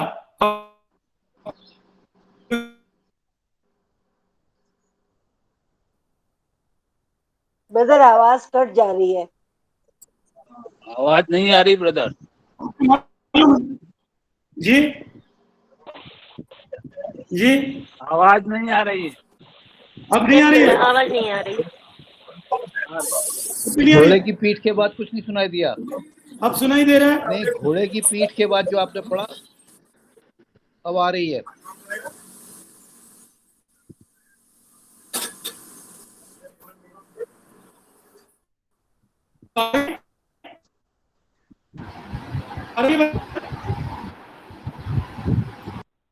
उधर अब आप नहीं दिखाई दे रहे, आपका वीडियो नहीं आ रहा। जी आ रही है? आवाज भी नहीं आ रही है। नहीं आ रही आवाज आ रही है लेकिन कट रही, कुछ क्लियर नहीं आ रही है। कनेक्ट वो कनेक्टिविटी प्रॉब्लम है।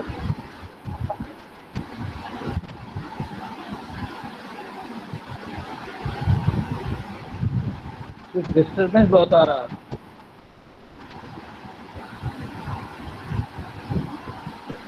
अब बाकी लोगों को आ रही है क्या? आ रही है। अब आ रही है। आप लोगों को आ रही है? अब आ रही है भैया, आ रही है। चलिए मैं रिपीट करूं क्या? आवाज आ रही है। हाँ, रिपीट कर लीजिए। घोड़े की पीठ से आ रही है आपको आवाज? मैं करता हूँ रिपीट। जी, घोड़े की पीठ पर जब एक आवाज आ रही है।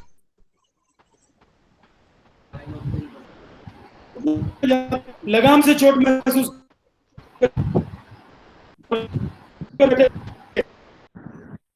भाई साहब, ये घोड़ा बिगड़े है, आवाज नहीं क्या हो जा रही है। जब तक वीडियो और आवाज दोनों ही नहीं आ रही है साफ। सतत स्मरण इतना मुश्किल।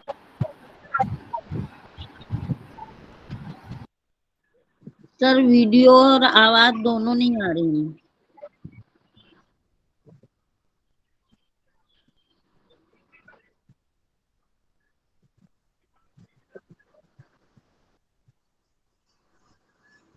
हेलो,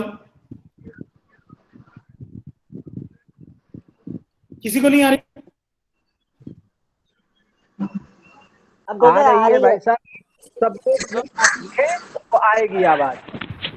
सर आप आ रही अपना नेटवर्क स्टेबलाइज कीजिए सर। आ रही आवाज आ रही।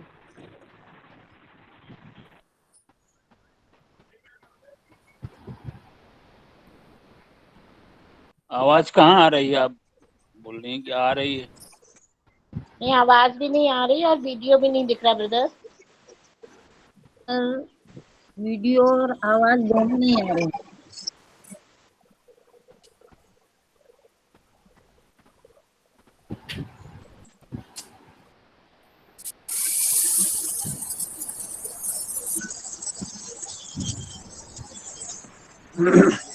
Sir check your internet connection.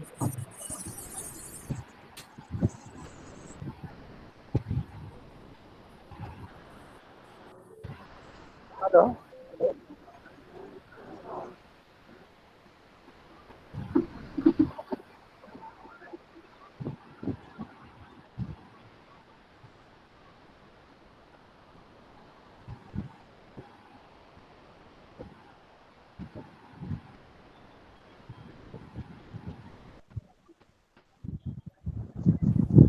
आ गया। अब आवाज आ रही है आपको? आवाज आ रही है? हाँ भैया, अब आवाज आ रही है? आ रही है। जी, तो चारी जी ने कहा है लेकिन आप दिखाई नहीं देते। मैं वीडियो ऑन कर दूं। चारी जी ने कहा है कि मैं समझ नहीं पाता कांस्टेंट रिमेम्बरेंस इतनी मुश्किल है और कांस्टेंट कड़वाहट, सतत कड़वाहट, बिटरनेस इतनी आसान क्यों है। मैं रिपीट करता हूँ। चारी जी कहते हैं नहीं समझ पाता कि सतत स्मरण इतना मुश्किल है, सतत कड़वाहट इतना आसान क्यों है। गड़बड़ हम समय हमेशा रख लेते हैं, लेकिन स्मरण सतत नहीं कर पाते।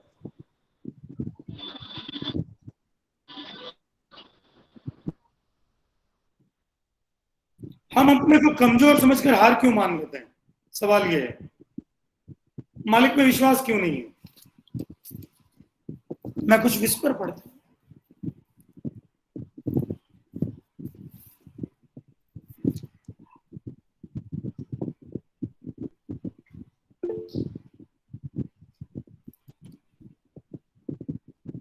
जी कोई पूछना चाह रहा है? सुरेंद्र जी, सुरेंद्र जी, आवाज नहीं आ रही, इनका म्यूट है माइक। सुरेंद्र जी,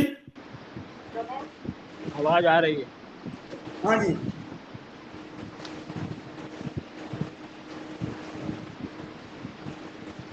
हाँ रामगोपाल जी। हाँ, मैं एक बताना चाहता था, आपकी जो है 2 मिनट टाइम भी तो मैं बता दूं। बिल्कुल।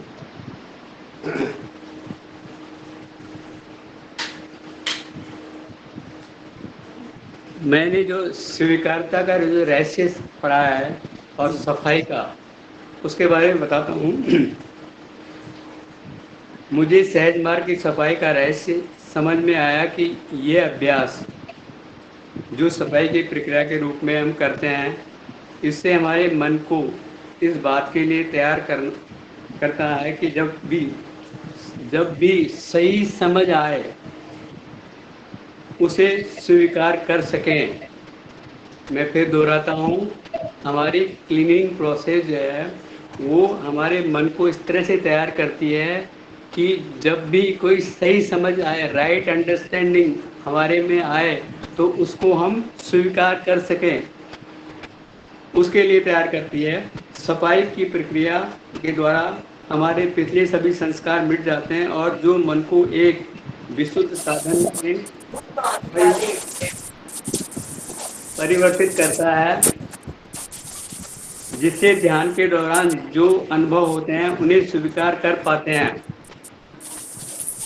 इसीलिए ध्यान से पहले थोड़ी देर के लिए हम सफाई करते हैं, जिससे पहले के सभी भावनाएं, कामनाएं व धारणाओं से रहित हो सकें, क्योंकि पूर्व निर्धारित बौद्धिक एवं भावात्मक लीक से हटकर सोच समझ को जो हमारे विरुद्ध काम करती थी, अब वह हमारे साथ सहयोग करती है और सही काम करने की दक्षता को हासिल करते हैं। तो ये जो है स्वीकारता जो है को लाने का, स्वीकारता को जो है, बाकी तो हमने समझ लिया, लेकिन ये समझना है कि हमें जो है स्वीकारता के लिए हमारे को विशुद्ध मन चाहिए, हमारे को प्रसन्न मन चाहिए, जो हमारी सफाई और ध्यान से मिलता है। धन्यवाद। एक विस्पर पढ़ते हैं। रविवार 16 मई 1999 प्रातः 8 बजे। हम तुम्हारी कठिनाइयों तथा तुम्हारे प्रयासों को समझते हैं जो तुम बने रहने के लिए करते हो। हम इस बारे में असंवेदनशील नहीं हैं। हमने इन्हीं पहलुओं पर तुम्हें कुछ सुधार प्रदान किए हैं, लेकिन हम सब कुछ नहीं बदल सकते। इन संदेशों को लेकर तुम जो अच्छा कर रही हो उसे जानो। उन्हें तुम जो सह रही हो उस दशा से तुम्हारे मन को हटा लेने दो। पृथ्वी पर समय कम है, यह तैयार करने की पाठशाला है। पृथ्वी पर समय कम है, यह तैयार करने की पाठशाला है और तुम्हारा भविष्य इस पर निर्भर करता है। अच्छे शिष्य बनो जो प्रायः कठिन परंतु रचनात्मक प्रशिक्षण के गुजरने के प्रति कृतज्ञ रहते हैं।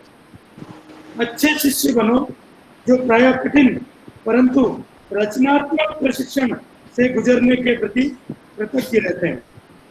सबसे कठिन क्षणों के दौरान स्पष्टता पूर्वक देखो। परिस्थिति का आकलन करने के लिए दूरदर्शिता का सहारा लो। चीजों को परिदृश्य में रखो और उचित निष्कर्ष निकालो, यह जानते हुए कि जो ज्यादातर प्रभावित करता है वह चिंताजनक नहीं है और अंत में समय चीजों को सुलझा ही देता।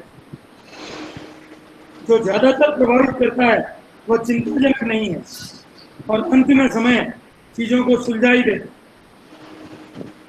बहुत सुंदर, आगे सुनिए। जब कठिनाइयों से सामना हो तब उन करोड़ों लोगों के बारे में सोचने का प्रयास करो जो अमानवीय परिस्थितियों में रह रहे हैं और जिनके लिए कुछ भी नहीं किया जा रहा है। शेष मानवता को प्रायः इसकी जानकारी रहती है, भावों की अभिव्यक्ति की जाती है और कल्याणकारी कार्य किए, परंतु यह बहुत अपर्याप्त है। तुम्हारे लिए जब सब कुछ खराब हो रहा हो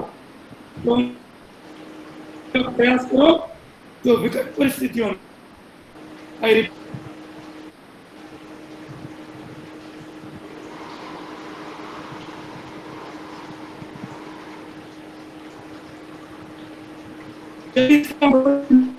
तुम्हारी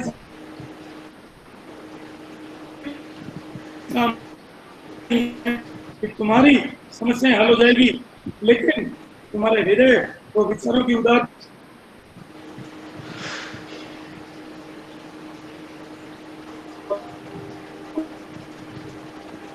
के लिए घर पर अपनी पारिवारिक या आर्थिक समस्याओं पर केंद्रित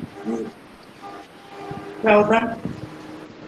मैं अपनी समस्या की बजाय दूसरों की समस्या के लिए सोचूं, मेरी अपनी समस्या तो बहुत कम है।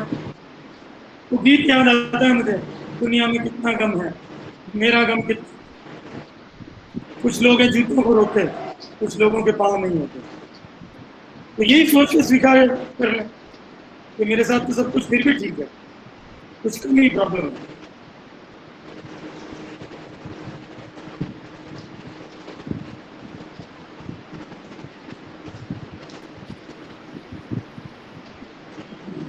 ब्रदर जी, मैं सुरेंद्र बोल रही हूँ। हाँ बोलिए।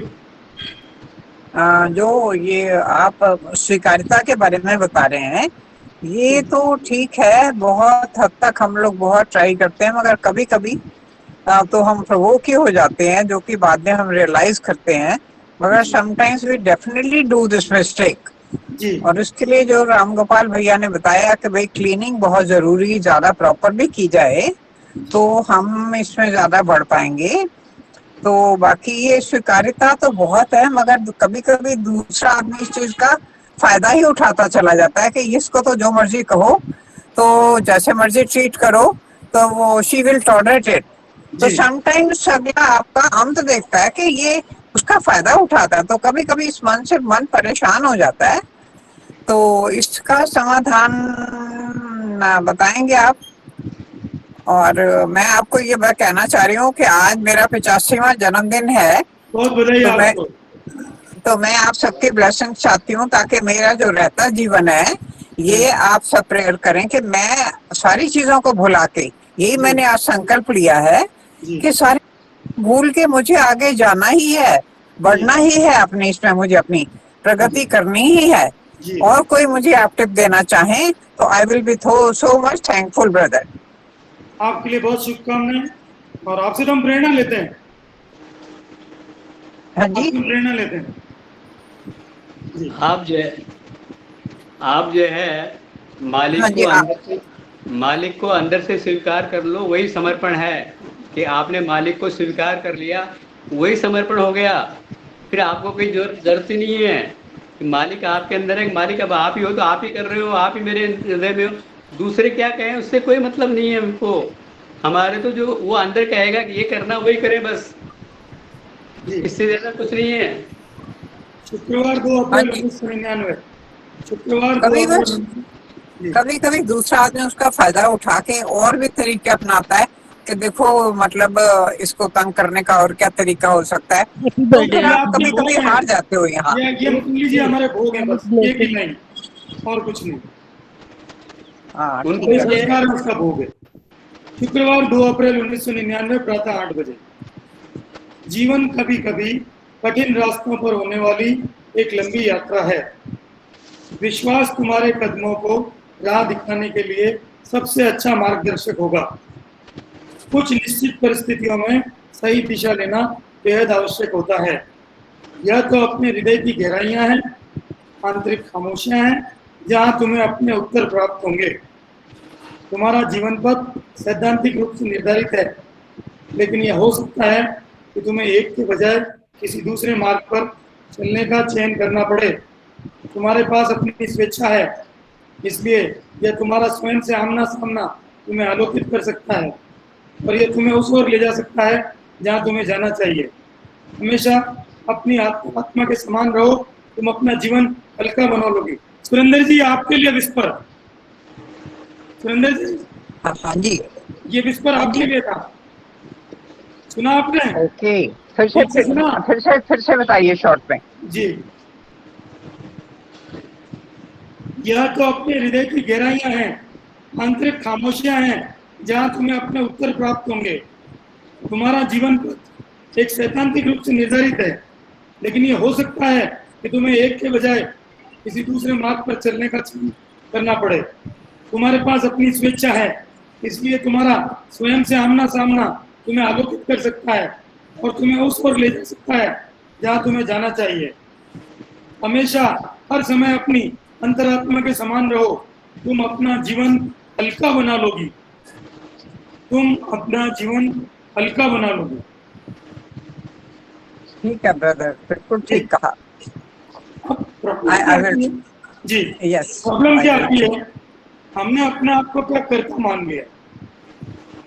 अगर हम कर्ता भाव हटा देते हैं तो आज बार बार अभी इसी पर जोर दे रहे हैं, कर्मों का फल जो है वो मालिक को सौंप देना है। तो हम क्या है, हम सिर्फ ट्रस्टी हैं ये मानते हुए, तो मोस्ट ऑफ द प्रॉब्लम तो इसी से सॉल्व हो जाएगी कि मैं सिर्फ ट्रस्टी हूं, मैं करता नहीं हूं, इसी से। हाँ,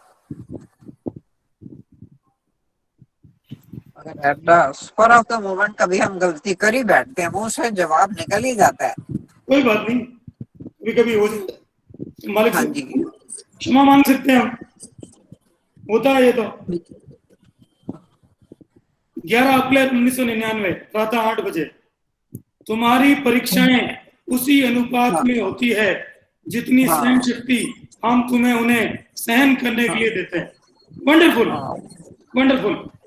तुम्हारी परीक्षाएं उसी अनुपात में होती है जितनी सहन शक्ति हम तुम्हें सहन करने के लिए देते हैं। याद रखो, मजबूत आत्माओं को कष्टों की कड़ी परीक्षा के द्वारा ढाला जाता है। तुम्हारा शरीर हम इसे स्वस्थ नहीं कर सकते हैं, लेकिन हम तुम्हारी आत्मा को कर सकते हैं। यही महत्वपूर्ण है। यह पृथ्वी परीक्षाओं का स्थान है। तुम्हें सभी प्रकार की पीड़ाओं से गुजरना चाहिए। यह एक बाधाओं से भरा रास्ता है। तुम में से प्रत्येक की अपनी शक्ति और अपनी असली प्रकृति के अनुरूप परीक्षाएं होती है। तुम्हारा मन शिकायत करने का हो तो उन लोगों के बारे में सोचो जिनका इस पृथ्वी पर जीवन नरक के समान है, जैसा कुछ धर्मों के द्वारा बताया गया।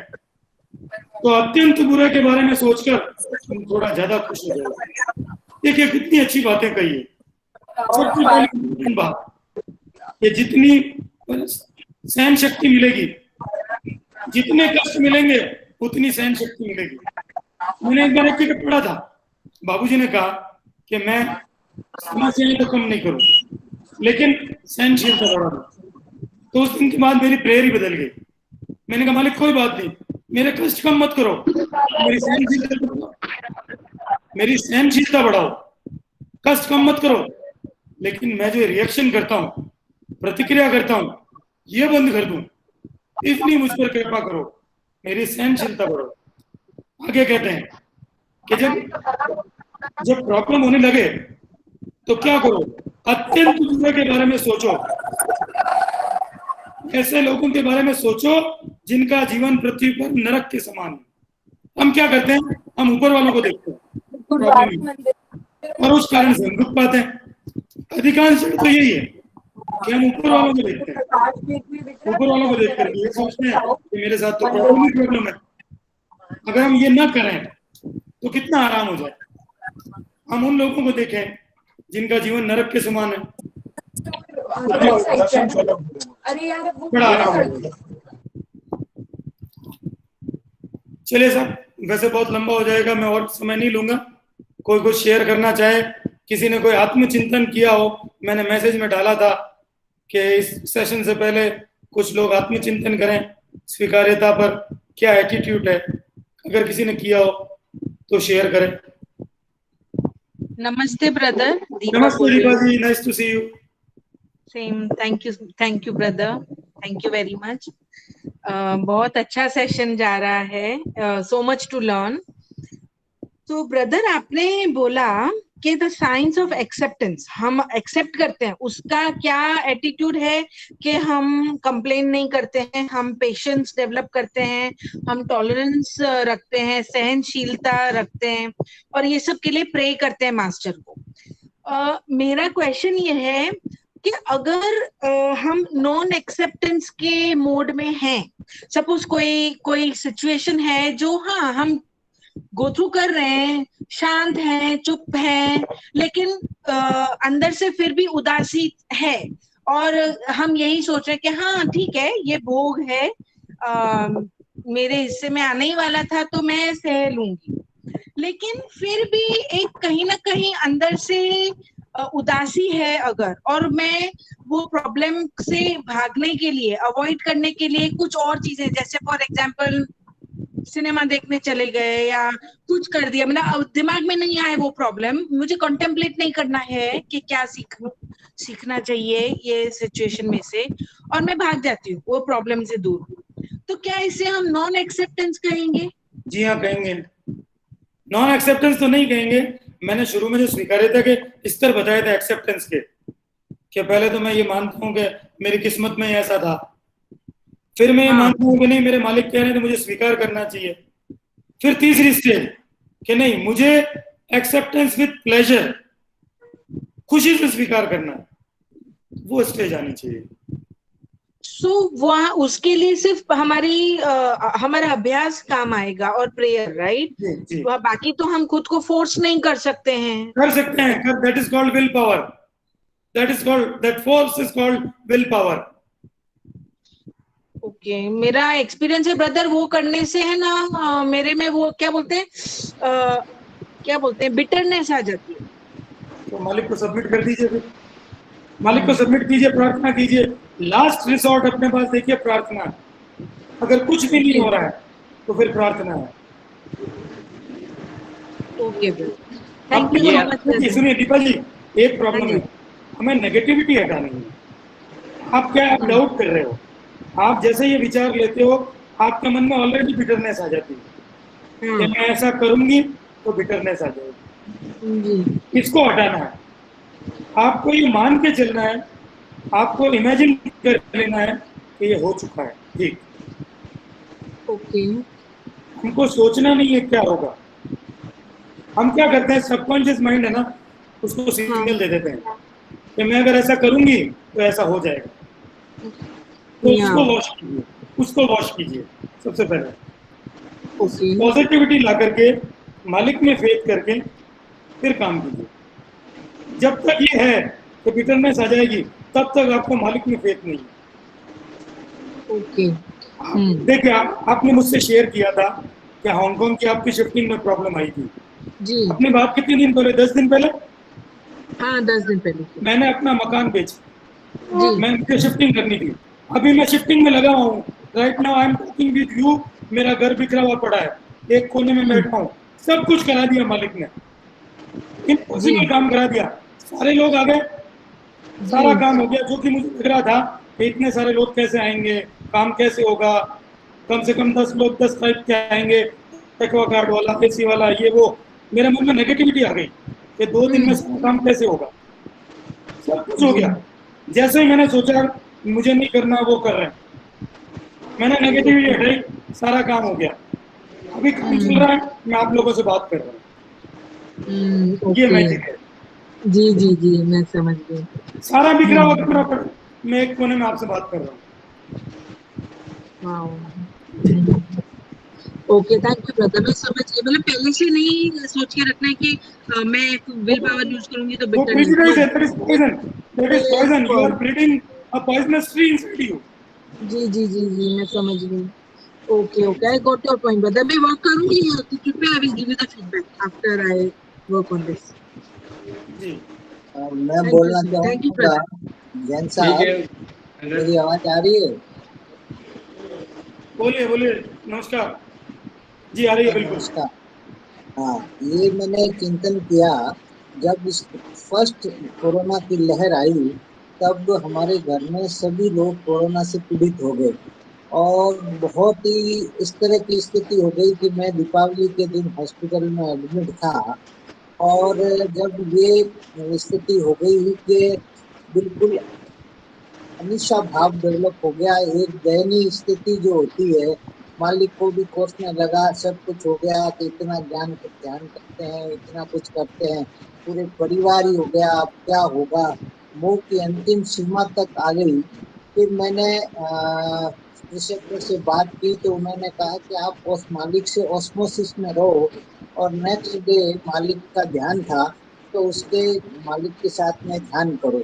तो मालिक ने उसमें कोरोना पे एक टॉक दी थी, और उसने ये बताया था कि आप कोसने से क्या होगा, आप ईश्वर को कोसोगे तो क्या ईश्वर का कोई बुरा हो जाएगा, या उसको धन्यवाद दोगे तो क्या ईश्वर का कोई भला हो जाएगा। ये जो भी है वो आपकी नेगेटिविटी ही हटेगी, और आप ही जो है वो उसमें पॉजिटिविटी आकर के ठीक होगे। इसलिए स्वीकार करो कोरोना को, और इसको जो है स्वीकार करके सहर्ष स्वीकार करो।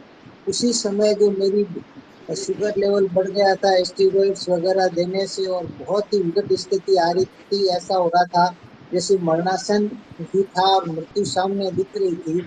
लेकिन जैसे आपने कहा कि द्रौपदी वाली स्थिति, और एक वो हाथी को जो मगरमच्छ पकड़ कर ले जाता है और लास्ट में डूबते समय वो नारायण नारायण पुकारता है, वैसी ही स्थिति हो गई थी। लेकिन जैसे ही स्वीकारोक्ति की भाव आई, एक सहनशीलता जो है वो अंदर से जागृत हुई, और जो अनिश का भाव था वो इस भाव में, ईश्वरीय भाव में बदला। और जो अविवेक था, तो अविवेक आना जो शुरू हुआ था, ये स्थिति हो गई थी कि कोरोना बहुत फेफड़ों में फैल के हाई लेवल पे पहुंच गया था। तो ये अविवेक जो है, जो मनुष्य के है, तो पहले विवेक मर जाता है।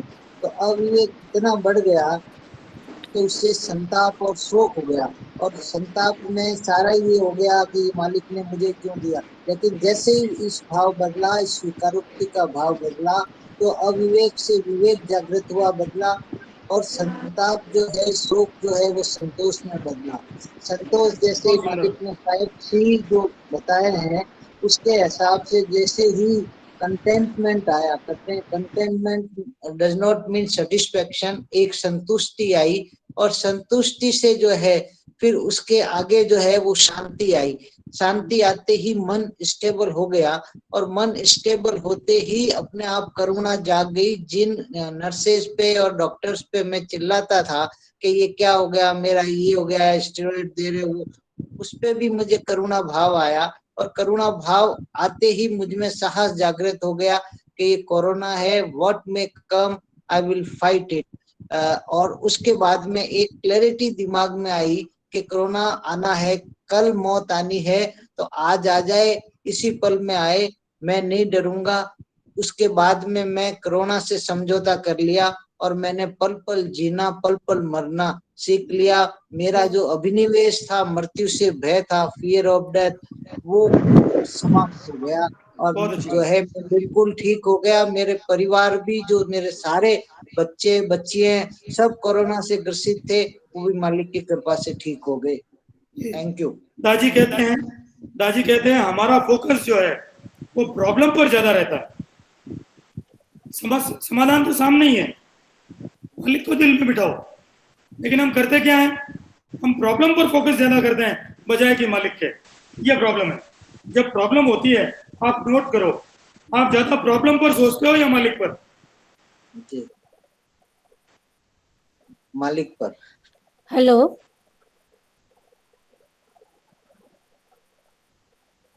Hello, hello brother.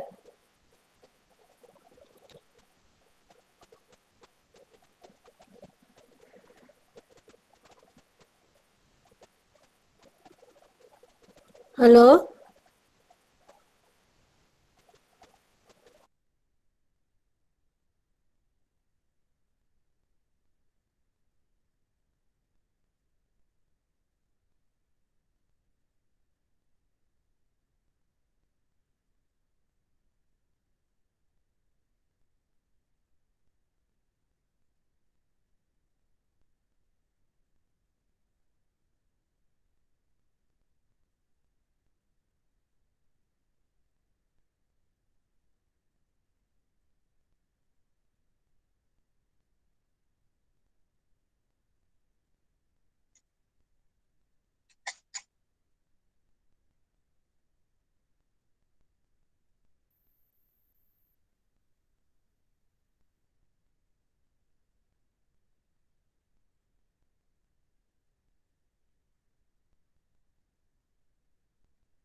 आवाज नहीं आ रही ब्रदर। अब आ रही है साहब? अब आ रही है? आ रही है ब्रदर, आ रही है। हाँ क्षमा करें, थोड़ा नेटवर्क कनेक्टिविटी प्रॉब्लम हो गई थी। तो उसमें मुझे याद आया, दादी ने कहा कि हम लोग हमेशा करते क्या हैं, कोई प्रॉब्लम आती है तो हमारा सोच किस तरफ रहता है, प्रॉब्लम पर रहता है या समाधान की तरफ रहता है या मालिक की तरफ रहता है। ये देखें हम, हमारा उस वक्त एटीट्यूड क्या होता है। हम क्या करते हैं, उस समस्या पर ज्यादा ध्यान करते हैं बगैर बजाय कि समाधान पर, समस्या पर ज्यादा सोचते रहते हैं। और जब हम समस्या पर ज्यादा सोचते हैं तो समाधान का विचार नहीं होता और मालिक याद नहीं रहते हैं। अगर उस समस्या के वक्त हम समस्या पर सोचने की बजाय या किसी चीज को कोसने की बजाय हम अगर मालिक पर ध्यान करें तो देखिए क्या आराम होता है। मालिक कहते हैं प्रॉब्लम वही है, समस्या वही है, लेकिन सवाल यह है कि मैं उस वक्त मालिक को कितना याद करता हूं। तो मेरा यह मानना है कि जब कष्ट आता है तो मैं कोशिश करता हूं कि किसी तरह मैं उस कष्ट का सॉल्यूशन निकालूं, या तो, और या फिर मैं कष्ट का रोना रोता रहता हूं। तो न तो मैं सॉल्यूशन निकाल पाता हूं, न मैं मालिक को याद रख पाता हूं। तो बहुत सुंदर शनिवार 17 अप्रैल 1999 प्रातः 8 बजे। कष्ट अच्छे परिणाम देते हैं, जब वे आए उन्हें स्वीकार करो, यह तुम्हारी सबसे अच्छी संपत्ति है, यह तुम्हें परिष्कृत करते हैं, यह अमूल्य है। हमें इन्हें तलाशना नहीं चाहिए पर इन्हें एक दिव्य उपहार की तरह समझना चाहिए। दादी अभी यही कहते हैं कि ये इल्लत जिल्लत किल्लत जो भी है हमें इसकी तलाश नहीं करनी है, लेकिन आ जाए तो स्वीकार करना है। तुम वस्तुतः देख सकती हो कि हर कोई इन पंक्तियों को नहीं पढ़ सकता है, फिर भी कष्ट के यही मायने हैं। ईश्वर को धन्यवाद दो, तुम भाग्यशाली हो कि तुम्हें चुना गया। ईश्वर को धन्यवाद दो, तुम भाग्यशाली हो कि तुम्हें चुना गया। तुम्हारा हृदय कोमल हो गया है, आत्मा सौंदर्य की ओर उन्मुख हो गई है। इस संसार में सुखमय जीवन तुम्हें यह परिणाम नहीं दे सकता था। यह सबसे बड़े सोचने वाली बात है। पहली बात, ईश्वर ने चुना इसलिए कष्ट मिला। दूसरी बात, कष्ट से मेरा हृदय खुला, जो कि अदरवाइज पॉसिबल नहीं था, किसी भी कीमत पर पॉसिबल नहीं था। Without pain opening of heart is impossible. और क्या हुआ, आत्मा सौंदर्य की ओर उन्मुख हो गई है और इस संसार में सुखमय जीवन यह परिणाम नहीं दे सकता था। सुख मिलते हैं अगर सुखी रहते तो, लेकिन परिणाम नहीं मिलता, ये नहीं होता। तो कहते हैं बुद्धिमत्ता यही है। चारी जी कहते हैं जीवन अतीत को वहीं पीछे जाए वहां रख दो, अतीत में वर्तमान का जीवन उचित ढंग से जियो, क्योंकि यही वो क्षण है जो भविष्य का निर्माण करता है। अभी में जीना है। चारी जी ने कहा था कि समझदार व्यक्ति वही है जो अच्छे की तलाश में बुरे के लिए तैयार रहता है। समझदार वही है जो अच्छे की तलाश में बुरे के लिए तैयार रहता है। इस बात ने मुझे बहुत संबल दिया। हम तैयार रहें, हम इच्छा अच्छे की करें, कोई बुराई नहीं है, लेकिन अगर कुछ बुरा होता है तो उसके लिए हमको तैयार रहना है। ये उन्होंने मामी के लिए कहा था। मामी जी अपने टाइम में बहुत मजबूत थी। कोई उनको पूछ लेता आज बीमार हो कैसी हो तो वो नाराज हो जाती थी। जब वो व्हील चेयर पर आ गई और उनको तकलीफ हुई, तब चारी जी ने ये चीज कही कि प्रकृति है ना, ताकतवर व्यक्तियों को हमेशा सबक सिखाती है, तो हमें हमेशा ही तैयार रहना चाहिए, किसी भी वक्त बुरे के लिए तैयार रहना चाहिए, तो हम मजबूत बने रहें, तो हमें स्वीकार्यता आएगी अगर हम हमेशा बुरे के लिए तैयार रहेंगे तो। चलिए लंबा हो जाएगा, इसको यहाँ अंत करते हैं। अगर कुछ कोई कहना चाहे, कोई शेयर करना चाहे तो।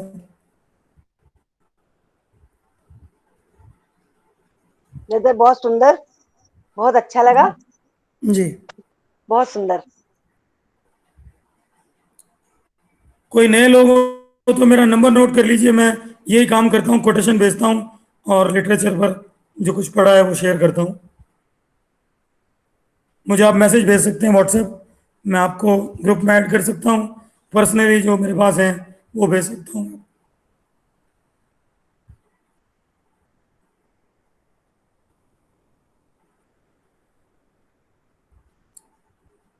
चलिए जितेन भाई,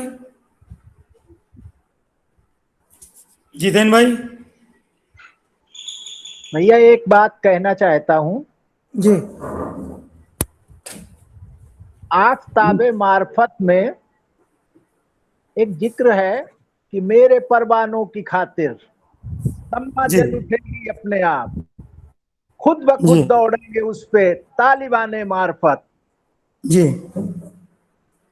खुद ब खुद दौड़ेंगे उस पे तालिबाने मार्फत, और मेरे परवानों की खातिर जल सम्मा जल उठेगी उठेगी। सम्मा अपने आप।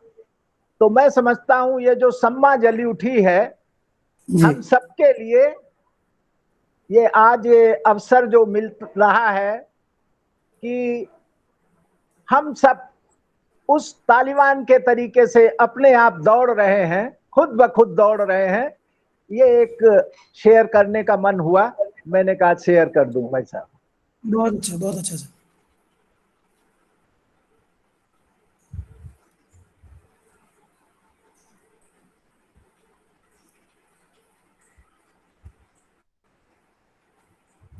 चलिए सर, जितेन भैया,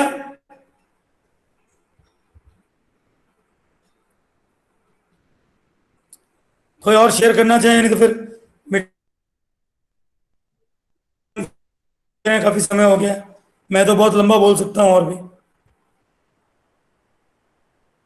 हैदर भाई साहब कुछ कहें।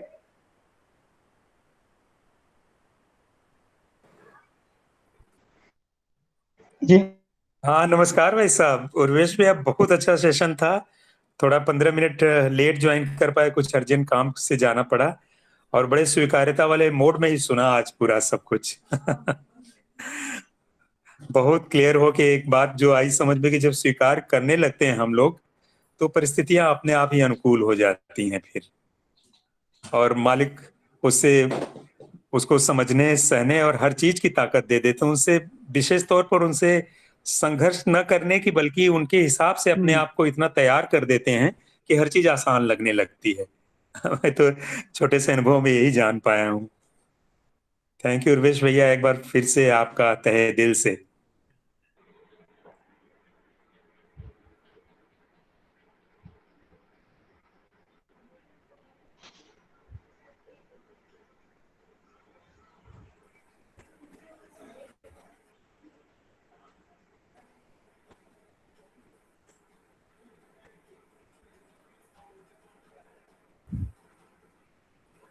जी साहब, और कोई?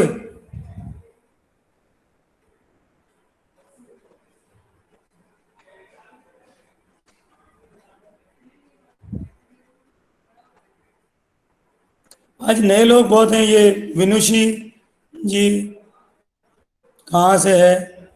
उपमा चांद जी। सर मैं सुधांशु विनुषी पाठक लखनऊ सेंटर से हूँ। लखनऊ सेंटर से ज्वाइन किया है सर। जी।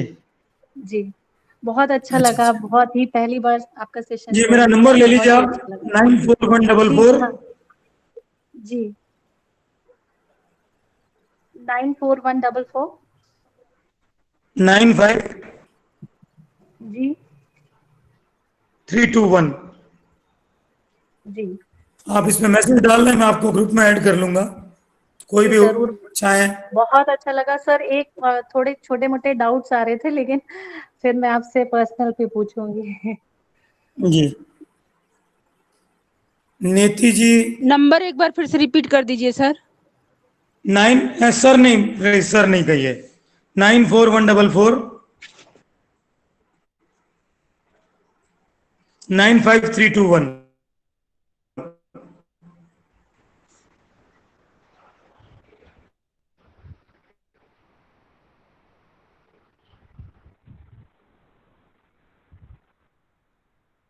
आज बहुत सारे लोग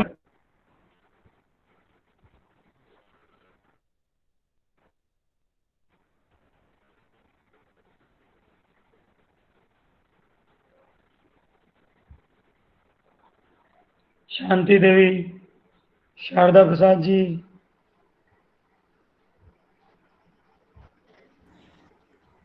उपमा सचान जी, 941444 95321 95321। जी। Okay cool।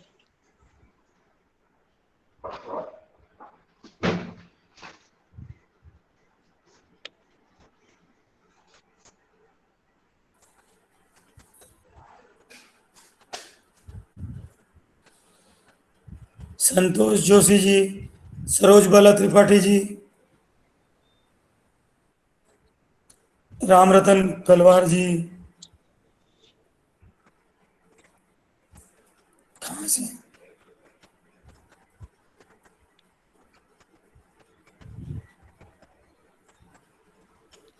सर एक बार नंबर फिर से बोलिए ना। 94144 94144 95 95। 321। Thank you sir. मैं ये रायपुर सेंटर से हूँ, छत्तीसगढ़। अच्छा जी। जी सर मैं शांति से हूँ, 9 सेंटर से। अच्छा अच्छा, ये मीनल जी कहाँ से हैं? नमस्ते सर। मीनल वाजपेयी। रायपुर सेंटर, छत्तीसगढ़। पुष्पलता जी। सर सागर सेंटर से, MP सागर। MP। सर आप किस सेंटर से हैं? मैं जोधपुर राजस्थान।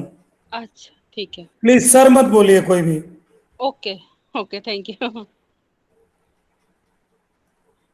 कीर्ति शर्मा जी। सर ये सॉरी सॉरी ब्रदर, ये कब कब होता है ये प्रोग्राम? ये मैं आपको मैसेज कर दूंगा ग्रुप में जोड़ के।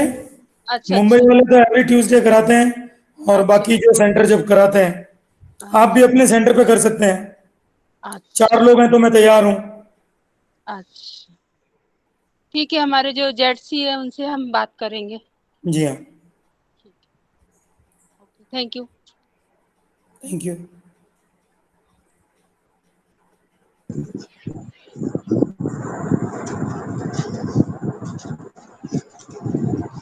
विनोशी जी। हेलो। हाँ जी। हाँ ब्रदर, मैं आगर मालवा मध्य प्रदेश से। अच्छा। आज बहुत अच्छा आपने जो समझाया, बहुत क्लियर हो गया बहुत बातें। जी थैंक यू। धन्यवाद, मालिक का धन्यवाद।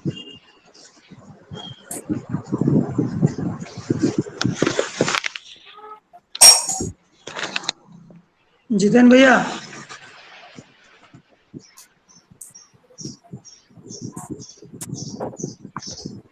चलिए फिर विराम लिया जाए।